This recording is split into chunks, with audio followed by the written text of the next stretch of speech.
ডিটেলসে আসলে যাওয়া দরকার আছে। সো আপনারা যদি কেউ ডিটেলসও জানতে চান বা পার্টগুলো পড়তে চান, আমি আপনাদেরকে ওই বইয়ের চ্যাপ্টারগুলো রেফার করে দেবো, আপনারা ওখান থেকে ডিটেলসে পর আমাকে কোশ্চেন করতে পারবেন। তো এখন আসলে আমাদের যে মেইন ইস্যুটা সেটা হচ্ছে যে ইন্টারন্যাশনাল ল বলতে আসলে আমরা কি বুঝবো। ইন্টারন্যাশনাল লকে আদৌ ল কি না এটা আজকে আমরা দেখবো না, আজকে আমরা বোঝার ট্রাই করবো আসলে ইন্টারন্যাশনাল ল জিনিসটা কি, এটা কনসেপ্টটা বোঝার ট্রাই করবো। সো যদি আমরা খুবই প্লেন ল্যাঙ্গুয়েজে বলি তাহলে ইন্টারন্যাশনাল ল হচ্ছে বডি অফ রুলস। আলটিমেটলি যে কোনো লয় হচ্ছে কি সার্টেন বডি অফ রুলস, কিন্তু যেটা ইম্পর্টেন্ট হচ্ছে যে লয়ের সাবজেক্ট আসলে কারা। তো লয়ের সাবজেক্ট বলতে আমি যদি চিন্তা করি বাংলাদেশের কোন একটা ডোমেস্টিক ল, সো কিছু কমন ল আপনার নাম বলতে পারেন আমাকে, যেটা আপনারা জানেন বা শুনেন, কয়েকজন একটু বলেন তো দেখি। ট্রাফিক ল। আচ্ছা, ট্রাফিক ল বলতে আসলে ডিরেক্টলি আমাদের ট্রাফিক ল বলতে ল নেই আসলে। আমাদের সড়ক পরিবহন আইন বলতে হচ্ছে একটা আপনার রোড ট্রান্সপোর্ট অ্যাক্ট আছে আর কি। এর পাশাপাশি যদি বলি সাইবার সিকিউরিটি অ্যাক্ট, যেটা আপনারা অনেকে শুনেছেন আর কি, যেটা অনেক ইউজ করা হয় ওয়াইডলি। এই যে ধরনের অ্যাক্টস গুলো আছে বা স্ট্যাটিউটস যেটা আমরা বলি বাংলাদেশে, এগুলো সাবজেক্ট কারা আসলে, কাদের উপর এনফোর্স করা হয়? এই দেশের জনগণ, সিটিজেন। এক্স্যাক্টলি, ইন্ডিভিজুয়ালসদের উপর, রাইট? তার মানে আমরা যেন ইন্ডিভিজুয়ালস, আমরা কি বাংলাদেশের যে ডোমেস্টিক ল গুলো আছে সে লয়ের আমরা হচ্ছে সাবজেক্ট। সো সাইবার সিকিউরিটি একটা কি হচ্ছে, কাকে পানিশ করছে? সাবজেক্টকে, মানে একজন ইন্ডিভিজুয়ালকে। ওখানে কমপ্লেনও কে করতে পারে? আরেকজন ইন্ডিভিজুয়াল বা সিটিজেন, যে হচ্ছে বেসিক্যালি ভিকটিম হচ্ছে। ঠিক আছে? সো সিমিলারলি ইন্টারন্যাশনাল ল হচ্ছে একটা বডি অফ রুলস, বাট একটু বেসিক ডিফারেন্সটা কোথায়? ইন্টারন্যাশনাল ল এর সাবজেক্ট প্রিডোমিনেন্টলি ধরে নেওয়া হচ্ছে কারা? স্টেটস গুলো। ঠিক আছে? সো ইন্টারন্যাশনাল লকে যদি বলে একটা বডি অফ রুলস, এটা কাদের উপর লিগালি বাইন্ডিং হবে? স্টেটস গুলো। এবং কিসের ক্ষেত্রে? তাদের নিজেদের মধ্যে যে হচ্ছে আপনার ইন্টারকোর্স, তাদের নিজেদের মধ্যে যে হচ্ছে আপনার রিলেশনশিপস গুলো আছে সেটা গভর্ন করার জন্য এটা হচ্ছে একটা লিগালি বাইন্ডিং রুলস। ঠিক আছে? সো এটা যদি আমরা একদম প্লেন ল্যাঙ্গুয়েজে বোঝার ট্রাই করি, সো ইনিশিয়ালি ধারণা করা হতো যে ইন্টারন্যাশনাল ল এর সাবজেক্টস বা ইন্টারন্যাশনাল ল শুধুমাত্র আপনার স্টেটস গুলো নিয়ে কাজ করে, স্টেটস এর রিলেশনশিপস নিয়ে কাজ করে। ঠিক আছে? এটা হচ্ছে একদম প্রাইমারি ভিউ, যে স্টেটস শুধুমাত্র ইন্টারন্যাশনাল ল এর পার্ট, ইন্ডিভিজুয়ালস, অর্গানাইজেশনস এরা ইন্টারন্যাশনাল ল এর পার্ট না বা ডিরেক্ট সাবজেক্ট না। ইন্টারন্যাশনাল ল শুধুমাত্র স্টেটস এর উপর অব্লিগেশন দিতে পারে। সো যদি আপনারা ইউএন চার্টারে, সো আপনারা যদি ইউএন চার্টার খুলে দেখেন বা মেজর যে ইন্টারন্যাশনাল ট্রিটিস গুলো আছে, ইন্টারন্যাশনাল ইনস্ট্রুমেন্টস গুলো আছে, লিগাল ইনস্ট্রুমেন্টস, আইসিসি, সরি আপনার ইউডিএইচ এর কথা বলছি আমরা, বা হচ্ছে আপনার যে বাইলেটারাল ট্রিটিস গুলো হয় ওগুলোতে দেখবেন সবই কিন্তু বলা হয় যে স্টেটস কি করবে, স্টেটস কি করবে, কি করতে পারবে, কি করবে না, স্টেটসের কি রাইটস থাকবে, কি অব্লিগেশনস থাকবে, এগুলো নিয়ে কিন্তু কথা বলা হয়। বেয়ারলি হয়তো বা হচ্ছে মেজর ইন্টারন্যাশনাল ট্রিটি গুলো বা ইনস্ট্রুমেন্টস গুলোতে আপনারা ইন্ডিভিজুয়ালের রাইটস বা ইন্ডিভিজুয়ালের অব্লিগেশনস বা এনজিওর অব্লিগেশনস বা ইন্টারন্যাশনাল অর্গানাইজেশনের অব্লিগেশনস নিয়ে কিছু বলা আছে দেখবেন। ঠিক আছে? সো বাট হাউএভার, এখন যদি আমরা চিন্তা করি ইন্টারন্যাশনাল যে ডেভেলপমেন্টের পরে এখন কিন্তু আসলে শুধুমাত্র স্টেটস এর মধ্যে এটার কনফাইন্ড না। ইন্টারন্যাশনাল সাবজেক্ট বিভিন্ন জায়গায় আমরা দেখবো যে ইন্টারন্যাশনাল অর্গানাইজেশনস গুলো এখন ইন্টারন্যাশনাল লয়ের পার্ট, বা হচ্ছে টু সাম এক্সটেন্ট ইন্ডিভিজুয়ালসরাও কিন্তু ইন্টারন্যাশনাল লয়ের সাবজেক্ট হয়েছে, এটা আমরা দেখবো একটু পরে।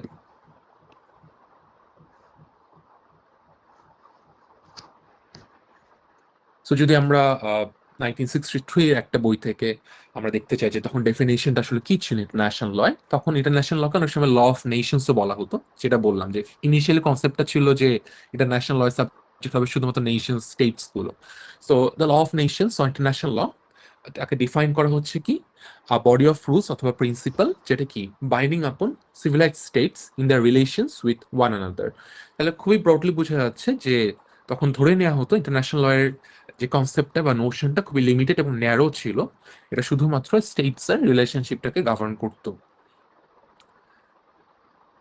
এখন এই যে ইন্টারন্যাশনাল ল শুধুমাত্র স্টেটস নিয়ে ডিল করে, স্টেটস স্টেটস এর রিলেশনশিপস গুলোকে গভর্ন করে, এটাকে আমরা বলতে পারি হচ্ছে ইন্টারন্যাশনাল লয়ের ট্রেডিশনাল ভিউ। যেহেতু আপনাদের সাথে লাস্ট ক্লাস করতে যে আমার কাছে মনে হয়েছে আপনারা আপনাদের অন্যান্য কোর্সগুলোতে অলরেডি থিওরি পড়তে পড়তে অনেক বেশি টায়ার্ড এবং আপনারা খুব একটা বেশি থিওরি পছন্দ করেন না, তো আমি আর থিওরি গুলোতে যাচ্ছি না। ঠিক আছে? এই যে মিস্টার হল, ওপেন হেইম্যান, ওয়েস্ট লেক, তারা বিভিন্ন থিওরি দিয়েছে। So আমি থিওরিতে যাচ্ছি না, আমি জাস্ট বলা ট্রাই করছি যে ইন্টারন্যাশনাল লকে যদি আমরা ব্রডলি ভাগ করি যে দুই ধরনের ভিউ ইন্টারন্যাশনাল ল আসলে কিরকম হবে, দুইটা ভিউ, একটা হচ্ছে ট্রেডিশনাল ভিউ আর একটা হচ্ছে মডার্ন ভিউ। ট্রেডিশনাল ভিউতে যারা ওপিনিয়ন দিয়েছেন সবারই ওপিনিয়নটা হচ্ছে আলটিমেটলি যে এটা হচ্ছে বেসিক্যালি স্টেটস নিয়ে কাজ করে, স্টেটস এর মধ্যে রিলেশনশিপ নিয়ে কাজ করে, এবং স্টেটসই হচ্ছে কি ইন্টারন্যাশনাল ল এর সোল বা প্রাইমারি সাবজেক্টস। এই পর্যন্ত কি ক্লিয়ার আপনারা? Yes, Yes, sir. ma'am. Yes. আর হ্যাঁ, বলেন, কিছু বলতে চাচ্ছিলেন? আচ্ছা, তো চলেন আমরা একটা কেস পড়ি আর কি। অলদো এই কেসটা আমার পরে আবার পড়বো স্টেট রেসপন্সিবিলিটির সময়। কেসের একটু আমি জাস্ট বলি যে এই কেসের আসলে ফ্যাক্টটা কি ছিল। বেসিক্যালি দুইটা জাহাজ, একটা জাহাজ হচ্ছে আপনার ফ্রান্সের, ঠিক আছে, যে জাহাজটার নাম হচ্ছে লোটাস, আর আরেকটা জাহাজ হচ্ছে বেসিক্যালি আপনার টার্কির একটা শিপ। তো এই দুইটা শিপ কি করছিল, আপনার হাই সি দিয়ে যাচ্ছিল। হাই সি বলতে হচ্ছে সমুদ্রের এমন একটা পার্ট যেখানে আসলে কোনো পার্টিকুলার স্টেটের কি নাই, সোভরেন্টি বা কমান্ড নাই সেখানে, ঠিক আছে, যেখানে ফ্রিলি বিভিন্ন স্টেটস এর শিপস গুলো বা ভেসেলস গুলো আপনার চলতে পারে, ঠিক আছে। তো সেখানে ফ্রান্সে যে জাহাজটা যেটার নাম হচ্ছে লোটাস, এই লোটাস জাহাজটা হচ্ছে যাওয়ার সময় টার্কিশ যে শিপটা ছিল সেটাকে হচ্ছে বেসিক্যালি কোলাইড করে বা ধাক্কা দেয়, ঠিক আছে। তো তাদের মধ্যে একটা ক্ল্যাশ হয়। সো ক্ল্যাশ হওয়ার বা কোলাইড করার পরে কি হলো, যে আপনার যে টার্কিশ যে শিপটা ছিল সেখানকার যারা আপনার সেইলার্স ছিল, স্টাফ ছিল, ক্রু ছিল, তাদের মধ্যে থেকে 8 জন হচ্ছে ওখানে ডুবে মারা যায়, ঠিক আছে। লোটাস শিপ যেটা বেসিক্যালি আপনার ফ্রান্সের, তারা কিন্তু হচ্ছে ট্রাই করেছে রেস্কিউ করার, যে কজনকে রেস্কিউ করতে পারে আপনার টার্কিশ শিপে তাদেরকে রেস্কিউ করে তারা হচ্ছে আপনার ইস্তাম্বুলে নিয়ে যায়। সো নিয়ে যাওয়ার পর কি হয়, তারা ট্রাই করে তাদেরকে রেস্কিউ করে ওখানে অথরিটির হাতে তুলে দিতে। কিন্তু টার্কিতে পৌঁছানোর পর যেটা হয়, টার্কির লোকাল অথরিটি বেসিক্যালি আপনার এই ফ্রান্সের শিপটাকে হচ্ছে বেসিক্যালি অ্যারেস্ট করে, এবং হচ্ছে যে ফ্রান্সের শিপে যারা ক্যাপ্টেন ছিল এবং অন্যান্য স্টাফ ছিল তাদেরকে হচ্ছে অ্যারেস্ট করে এবং তাদেরকে বিচার করে, ঠিক আছে, ট্রায়াল হয় তাদের টার্কিশ কোর্টে। এখন শিপটা হচ্ছে বেসিক্যালি আপনার কোথাকার, ফ্রেঞ্চ, অর্থাৎ ফ্রান্সের, অর্থাৎ ফ্রান্সের পতাকা ছিল। অ্যান্ড আমরা জানি হচ্ছে তার সিটিজেনশিপও হচ্ছে তাদের ফ্রান্সে, বা তাদের বিচারটা হচ্ছে বেসিক্যালি টার্কিতে। এখন যে ইনসিডেন্টটা যেখানে হলো, ইনসিডেন্ট বা অকারেন্সটা বা ক্রাইম অফেন্স যেটাই বলেন, কোথায় হলো, হলো হাইসিতে। হাইসি যেটা আগে বললাম, হাইসিতে পার্টিকুলার কান্ট্রি কি থাকে না, সোভরেন্টি বা কমান্ড বা জুরিসডিকশন, অর্থাৎ আমরা একটা খুব ওয়ার্ড জিজ্ঞেস করি বা আমরা বলে থাকি সেটা জুরিসডিকশন। তো জুরিসডিকশন ম্যাটার করে, আপনি কোনো একটা কোর্ট আপনার বিচার করতে পারবে কিনা এটা ডিপেন্ড করে জুরিসডিকশনের উপরে, ঠিক আছে, সে কোর্টের এখতিয়ার আছে কিনা, যদি বাংলায় বলি এখতিয়ার আছে কিনা। ফর এক্সাম্পল আমার আপনার এই ইন্টারন্যাশনাল ল কোর্স নেওয়ার জুরিসডিকশন আছে রাইট নাও, এটা মার্কিং আউট জুরিসডিকশন আছে, বাট আমার কিন্তু আপনার অন্য কোর্স নেওয়ার জুরিসডিকশন নাই রাইট নাও, বা ক্লাস নেই জুরিসডিকশন নাই। তো এরকম কোর্টেরও কি থাকে, এখতিয়ার থাকে বা জুরিসডিকশন থাকে, যেটা ক্রিমিনাল শুধুমাত্র ক্রিমিনাল ম্যাটারে আপনাকে করতে পারে, বিচার করতে পারে, যদি ডোমেস্টিক কোর্টের কথা চিন্তা করি। আবার সব কোর্ট সব ধরনের ক্রাইম নিয়ে ডিল করতে পারে না, কোর্টেরও জুরিসডিকশন আপনার ডিফাইন করে দেওয়া থাকে বা সার্টেন থাকে, ঠিক আছে, যে কোন কোর্ট 5 বছরের জেল পর্যন্ত বিচার করতে পারে। সিভিল মামলার ক্ষেত্রে কোনো কোর্ট হচ্ছে 5 কোটি টাকা পর্যন্ত হচ্ছে আপনার ডিল করতে পারে, 5 কোটি টাকার উপরে বেশি হলে মানে সুট ভ্যালু অন্য কোর্টে যাবে। সো জুরিসডিকশন ম্যাটার করে কোর্টের ক্ষেত্রে, ঠিক আছে। তো সিমিলারলি এই যে ফ্রেঞ্চ যে ক্যাপ্টেন ছিল জাহাজে, সে বললো যে যেহেতু সে হচ্ছে কি ফ্রেঞ্চ সিটিজেন, এবং এই যে কলিউশনটা দুইটা জাহাজের মধ্যে এটা হলো কোথায়, হাই সিতে, অর্থাৎ টার্কির বাহিরে, টার্কির জুরিসডিকশনের বাহিরে যেহেতু হচ্ছে তাদের এই কলিউশনটা হলো, এবং সে নিজেও যেহেতু হচ্ছে ফ্রেঞ্চ সিটিজেন, তাহলে টার্কিশ ডোমেস্টিক কোর্টের বা ন্যাশনাল কোর্টের কি নাই, জুরিসডিকশন নাই এখানে তার বিচারটা করার, ঠিক আছে। সিমিলারলি ফ্রান্সও সেম কথাই বললো, যে যেহেতু তারা ফ্রেঞ্চ সিটিজেন এবং জাহাজটা হচ্ছে ফ্রান্সের, এবং এই অ্যাক্সিডেন্টটা হলো হচ্ছে বেসিক্যালি টার্কির জুরিসডিকশনের বাহিরে, অর্থাৎ টেরিটরির বাহিরে, তাহলে বিচারটা যদি করতেই হয়, ট্রায়াল যদি করতেই হয়, তাহলে কোথায় করা উচিত, ফ্রেঞ্চ কোনো কোর্টে করা উচিত। তো এটা নিয়ে যেহেতু হচ্ছে ফ্রেঞ্চ এবং হচ্ছে আপনার ফ্রান্স এবং হচ্ছে টার্কির মধ্যে একটা ডিসপুট অ্যারাইজ করলো, তখন তারা কি করলো, তখন তো আর হচ্ছে এটা কত সালের কেস, 1927 সালের কেস, তখন তো আর হচ্ছে আপনি কি ছিল না, আমার ইউএনও হয় নাই, আমার আইসিজেও হয় নাই। তখন একটা কোর্ট ছিল, ইন্টারন্যাশনাল কোর্ট ছিল, যার জুরিসডিকশন অনেক দেশের উপরে ছিল, সেটার নাম হচ্ছে permanent court of international justice, ঠিক আছে। লিগ অফ নেশনস আসার পরে এই কোর্টটা আসে, যে কোর্টের নাম ছিল তখন permanent court of international justice. যেটাকে আমরা সংক্ষেপে বলতে পারি হচ্ছে শর্টলি পিসিআইজে। সো পিসিআইজে তে তারা গেল এবং তাদের মেইন যে ইস্যুটা ছিল, সো ইস্যু বলতে আসলে কি বুঝায় লয়ের ক্ষেত্রে? ইস্যু বলতে আমরা বুঝি যে কোনো একটা মামলা বা কোনো একটা ডিসপিউটের ক্ষেত্রে একটা পার্টি কোনো একটা কিছু ক্লেম করে বা কোনো একটা আর্গুমেন্ট ক্লেম করে, আর একটা পার্টি সেই আর্গুমেন্টটাকে ডিনাই করে। ঠিক আছে? সো যেই পয়েন্টটা নেই দুই পার্টির মধ্যে বেসিক্যালি ওপিনিয়নের ডিফারেন্সটা, অর্থাৎ একজনটা কিছু অ্যাসার্ট করবে বা ক্লেম করবে, আরেকজন ডিনাই করছে, যেটা সেটা হচ্ছে বেসিক্যালি ইস্যু। এই পর্যন্ত কি ক্লিয়ার? ইস্যু বলতে আসলে কি বুঝি আমরা? So আমরা যখন বিভিন্ন এই কেস স্টাডি গুলো করবো, তখন দেখবো যে কেসে ফ্যাক্ট থাকে। ফ্যাক্ট হচ্ছে যে ঘটনাগুলো এখন আমি বললাম আপনাদেরকে, সেটা হচ্ছে ফ্যাক্ট। ঠিক আছে? আমি একটু জাস্ট এই কেসটা বলার আগে বলে নিই আসলে কেস স্টাডি কিভাবে করি আমরা।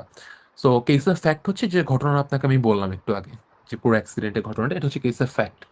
ইস্যু কি? ইস্যু হচ্ছে বেসিক্যালি কোনো একটা কেসে বা কোনো একটা ডিসপিউটে কি হচ্ছে যে দুই পার্টির মধ্যে যেই বিষয়গুলো নিয়ে আপনার কি হচ্ছে বেসিক্যালি ওপিনিয়নের ডিফারেন্স, সেটা হচ্ছে বেসিক্যালি আপনার ইস্যু।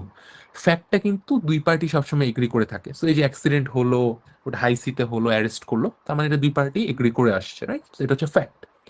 যে পয়েন্টটাতে হচ্ছে দুই পার্টি এগ্রি করে না, যেখানে হচ্ছে ওপিনিয়নের ডিফারেন্স, যেটা নিয়ে বেসিক্যালি তারা কোর্টে যায়, সেটা হচ্ছে বেসিক্যালি আপনার সেই পয়েন্টটাকে আমরা বলি হচ্ছে ইস্যু। একটা কেসে একাধিক ইস্যু থাকতে পারে বা একটা সিঙ্গেল ইস্যু থাকতে পারে। যেরকম আমাদের এই কেসের ক্ষেত্রে ইস্যুটা কি, যে টার্কির আসলে কি জুরিসডিকশন আছে কিনা এই ফ্রেঞ্চ সিটিজেনদেরকে আপনার ট্রায়াল করার, ওয়ারাস যে আপনার অ্যাক্সিডেন্টটা বা হচ্ছে ক্যালিউশনটা বা অফেন্সটা বেসিক্যালি টার্কির জুরিসডিকশনের বাহিরে হয়েছে, এটা হচ্ছে ইস্যু। এরপরে যখন আমরা বিভিন্ন কেস স্টাডি করবো, আপনারা দেখবেন দুই পার্টি আবার আর্গুমেন্ট দেয়। ঠিক আছে? তো দুই পার্টি যে লয়ার থাকে, রিপ্রেজেন্টেটিভ থাকে, তারা দুই পার্টির পক্ষ থেকে আর্গুমেন্ট দেয়। এটাকে অনেক সময় পিটিশনার বলি, যে কেসটা নিয়ে যায় তাকে পিটিশনার বলি, আর অপর পক্ষে অনেক সময় রেসপন্ডেন্ট বলি। সো পিটিশনার এবং রেসপন্ডেন্টের আর্গুমেন্টস থাকে। এই আর্গুমেন্টস এর পরে কি হয়, কোর্ট এবার হচ্ছে তার ডিসিশনটা জানায়। ঠিক আছে? ডিসিশনটা, কোর্টের মেইন ডিসিশনটা থাকে এক লাইন বা দুই লাইনে, কি হবে কি হবে না। বাট ভালো জাজমেন্ট গুলোতে আপনারা দেখবেন সবসময়, আমি কিছু জাজমেন্ট আপনাদেরকে পড়াবো পরে সামনে, ওখানে দেখবেন যে কোর্ট যে ডিসিশনটা নিল, কেন কোর্ট এই ডিসিশনটা নিল, এই রেশনালটা কোর্ট ইজ ইউজুয়ালি আপনার বলে থাকে। ঠিক আছে? সো এটা যখন আমি কেস স্টাডি করবো তখন দেখবো। তো আমাদের এই লোটাস কেসে আমি আবার একটু ফেরত আসি। এই লোটাস কেসের ক্ষেত্রে কি হলো আলটিমেট, জি জাহারা আনজুম, আপনি কিছু বলতে চাচ্ছেন? স্যার আপনি তাহলে বললেন যে কেস স্টাডি পড়ার সময় আমাদের তিনটা বিষয় আমরা খেয়াল রাখি, ফ্যাক্ট, ইস্যু আর আর্গুমেন্ট, রাইট? লাস্টের যে জাজমেন্টটা, কোর্টে জাজমেন্ট কি ছিল আচ্ছা স্যার, থ্যাংক আলটিমেটলি, ইউ। মানে এই সবকিছু আমরা পড়ি যে জাজমেন্টটা কিভাবে আসলো। তাহলে আমি তো আপনাকে বলতে পারতাম যে কোর্ট এটা বলেছে বা কোর্ট ওটা বলেছে, এখন যেটা বরাবর যে কোর্ট জাজমেন্ট এরকম ছিল। ঠিক হচ্ছে জাজমেন্টটা ওই রিচ করার ক্ষেত্রে কোর্ট আসলে কি কি আর্গুমেন্টস দেখলো, ইস্যুস কি ছিল, ফ্যাক্টস কি ছিল। তো যদি ব্রডলি বলে, আমরা যখন কেস স্টাডি করি ফ্যাক্টস দেখি, ফ্যাক্টস দেয়াই থাকে অনেকটা, ইস্যুস, দেন হচ্ছে আপনার কি, আপনার আর্গুমেন্টস কি থাকে পার্টিস গুলোর, লাস্ট হচ্ছে কোর্টের জাজমেন্টটা কি। ঠিক আছে? জি স্যার, থ্যাংক ইউ। সো এটা হচ্ছে বোঝা গেল। সো আমাদের এখানেও কিছু ইস্যুটা ছিল হচ্ছে বেসিক্যালি যে আসলে টার্কি জুরিসডিকশন আছে কিনা এই ফরেন সিটিজেনদের হচ্ছে আপনার ট্রায়াল করার। তো যখন তারা পিসিআই যেতে গেল, পিসিআই যে বললো যে না, টার্কি আসলে এখানে ইন্টারন্যাশনাল ল ভায়োলেট করে নাই, তারা আসলে কি করতে পারবে, তারা বিচারটা করতে পারবে। সো কেন পারবে? তারা বলতেছে যে হচ্ছে সাধারণত কি হচ্ছে, রুল অফ থাম্ব হচ্ছে যে আমি আমার জুরিসডিকশনের বাইরে, যে আমার জুরিসডিকশনের বাইরে বা আমার টেরিটরি বাইরে কোনো একটা ইনসিডেন্টের জন্য আমি আহ, বিচার করতে পারবো না, আনলেস ইন্টারন্যাশনাল ল সেটা পারমিট করে। আর সেকেন্ড হচ্ছে আমার জুরিসডিকশনের মধ্যে আমি যে কোনো ধরনের ট্রায়াল করব, নট নেসেসারিলি ইন্টারন্যাশনাল সেটা পারমিট করতে হবে। আর থার্ড ওয়ান যেটা ইম্পর্টেন্ট এই কেসটা, যেটার জন্য একটু বেশি ল্যান্ডমার্ক বা হচ্ছে এটা ইম্পর্টেন্ট, সেটা হচ্ছে যে এখানে বলা হচ্ছে যে আপনারা তো এই কনসেপ্টটা কি জানেন, তার আগে একটু জিজ্ঞেস করে নি যে কোন একটা জাহাজ, সেটা যদি ধরেন বাংলাদেশে একটা জাহাজ, সেটা ধরেন অন্য কোন একটা দেশের জুরিসডিকশনে গেল বা হাই সিতে থাকলো যেখানে আসলে কোনো দেশের জুরিসডিকশন নাই, এবং সেটা বাংলাদেশে ফ্ল্যাগ বেয়ার করে, তাহলে ওটা আসলে ওই জাহাজটার উপরে কোন দেশের জুরিসডিকশন থাকবে? বাংলাদেশ। রিজনটা? স্যার বাংলাদেশ, মানে আমার মনে হচ্ছে এটা। আচ্ছা ঠিক আছে। সো বেসিক্যালি এই বাংলাদেশের কেসটা ফ্ল্যাগ যখন, বেয়ার হ্যাঁ বলেন। স্যার, আই থিঙ্ক কজ বাংলাদেশে ফ্ল্যাগ বেয়ার করতেছে, মানে আমি ওই দেশটা থেকে বিলং করছি, দ্যাটস ওয়াই। আচ্ছা ঠিক আছে, থ্যাংক ইউ। সো যখন এই কেসটা হয়েছে তখন আসলে এই জিনিসটা নিয়ে কোনো ধরনের ইন্টারন্যাশনাল ল ছিল না, যে ওই দেশে ফ্ল্যাগ বেয়ার করলে কোন দেশে ল আসবে সেটা ছিল না। কোর্ট এখানে একটা ডিসিশন দেয়, তারপর আমরা দেখবো যে এরপরে যখন আমাদের আনক্লস করা হয় আপনার ইউনাইটেড নেশনস এর হচ্ছে আপনার সি নিয়ে যে হচ্ছে কনভেনশনটা আছে ইন্টারন্যাশনাল, সেই কনভেনশনটা যখন হয় সেখানে এখন এটা এক্সপ্লিসিটলি বলে দেয়া আছে আসলে ফ্ল্যাগ বেয়ার হলে কার জুরিসডিকশন থাকবে। বাট এই 1927 সালে তখন কিন্তু আসলে এই সিচুয়েশন ছিল না। তো থার্ড যে কোর্টে যে আপনার রুলিংটা ছিল বা ডিসিশনটা ছিল সেটা হচ্ছে জাহাজে যার ফ্ল্যাগ থাকবে আলটিমেটলি ওই জাহাজের উপরে সেই দেশের কি থাকবে, জুরিসডিকশন থাকবে। ঠিক আছে, তো তার মানে জাহাজে যেহেতু ফ্রেঞ্চ লোটাস জাহাজটাতে কি ছিল, ফ্রান্সের জুরিসডিকশন ছিল, তার মানে লোটাসের উপরে ফ্রান্সের জুরিসডিকশন থাকবে। আবার টার্কিশ শিপটা যেহেতু টার্কি ফ্ল্যাগ বেয়ারার ছিল, তার মানে কি হচ্ছে টার্কিশ শিপে টার্কির হচ্ছে কি থাকবে, জুরিসডিকশন থাকবে। এখন কোলাইড করলে কি হবে এটা ইন্টারন্যাশনালতে বলা ছিল না তখন। তো এই জন্য কোর্ট বললো যেহেতু এখানে কি হলো, দুইটা জাহাজের কোলিশন হলো, তার মানে এখন এই অ্যাক্সিডেন্ট বা এই অফেন্সের সাথে যেহেতু দুইটা দেশের জুরিসডিকশন এখানে কি হচ্ছে কানেক্টেড, তাহলে ইদার কান্ট্রি করতে পারবে, তার জুরিসডিকশন এখানে এক্সারসাইজ করতে পারবে। অর্থাৎ ফ্রান্স চাইলে সেও ওখানে বিচার করতে পারতো, বা টার্কি চাইলেও বিচার করতে পারতো। বাট টার্কি যেহেতু শুধু ট্রায়াল করে ফেলেছে, তার মানে টার্কি যে ট্রায়ালটা করলো ফ্রেঞ্চ ক্যাপ্টেনের, এটা কি হচ্ছে না, ইট ইস নট ইলিগাল বা ইন্টারন্যাশনাল লকে ব্রিচ করছে না। বুঝে গিয়েছে? সো এটা হচ্ছে বেসিক্যালি কোর্টের ডিসিশনটা। এটা যখন আমরা স্টেট রেসপন্সিবিলিটি ফ্রম পড়বো লাইন তখন আরো রেকর্ডিং। একটু। জি, কিছু বলবেন?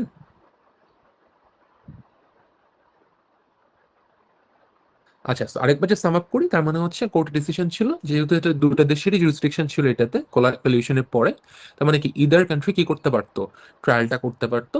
যেহেতু হচ্ছে টার্কি করেছে, তারা টার্কি কি করে নাই, এখানে ইন্টারন্যাশনাল ল ভায়োলেট করে নাই, সো তারা এই ফ্রেঞ্চ ক্যাপ্টেনে বিচার করতে পারবে টার্কির কোর্টে। সো এটা হচ্ছে আমরা ইন্টারন্যাশনাল লয় যখন পরবর্তী পার্টে আমরা স্টেট রেসপন্সিবিলিটি কনসেপ্টটা পড়বো, তখন আমরা এই কেসটা আরো ডিটেলসে যে পড়বো।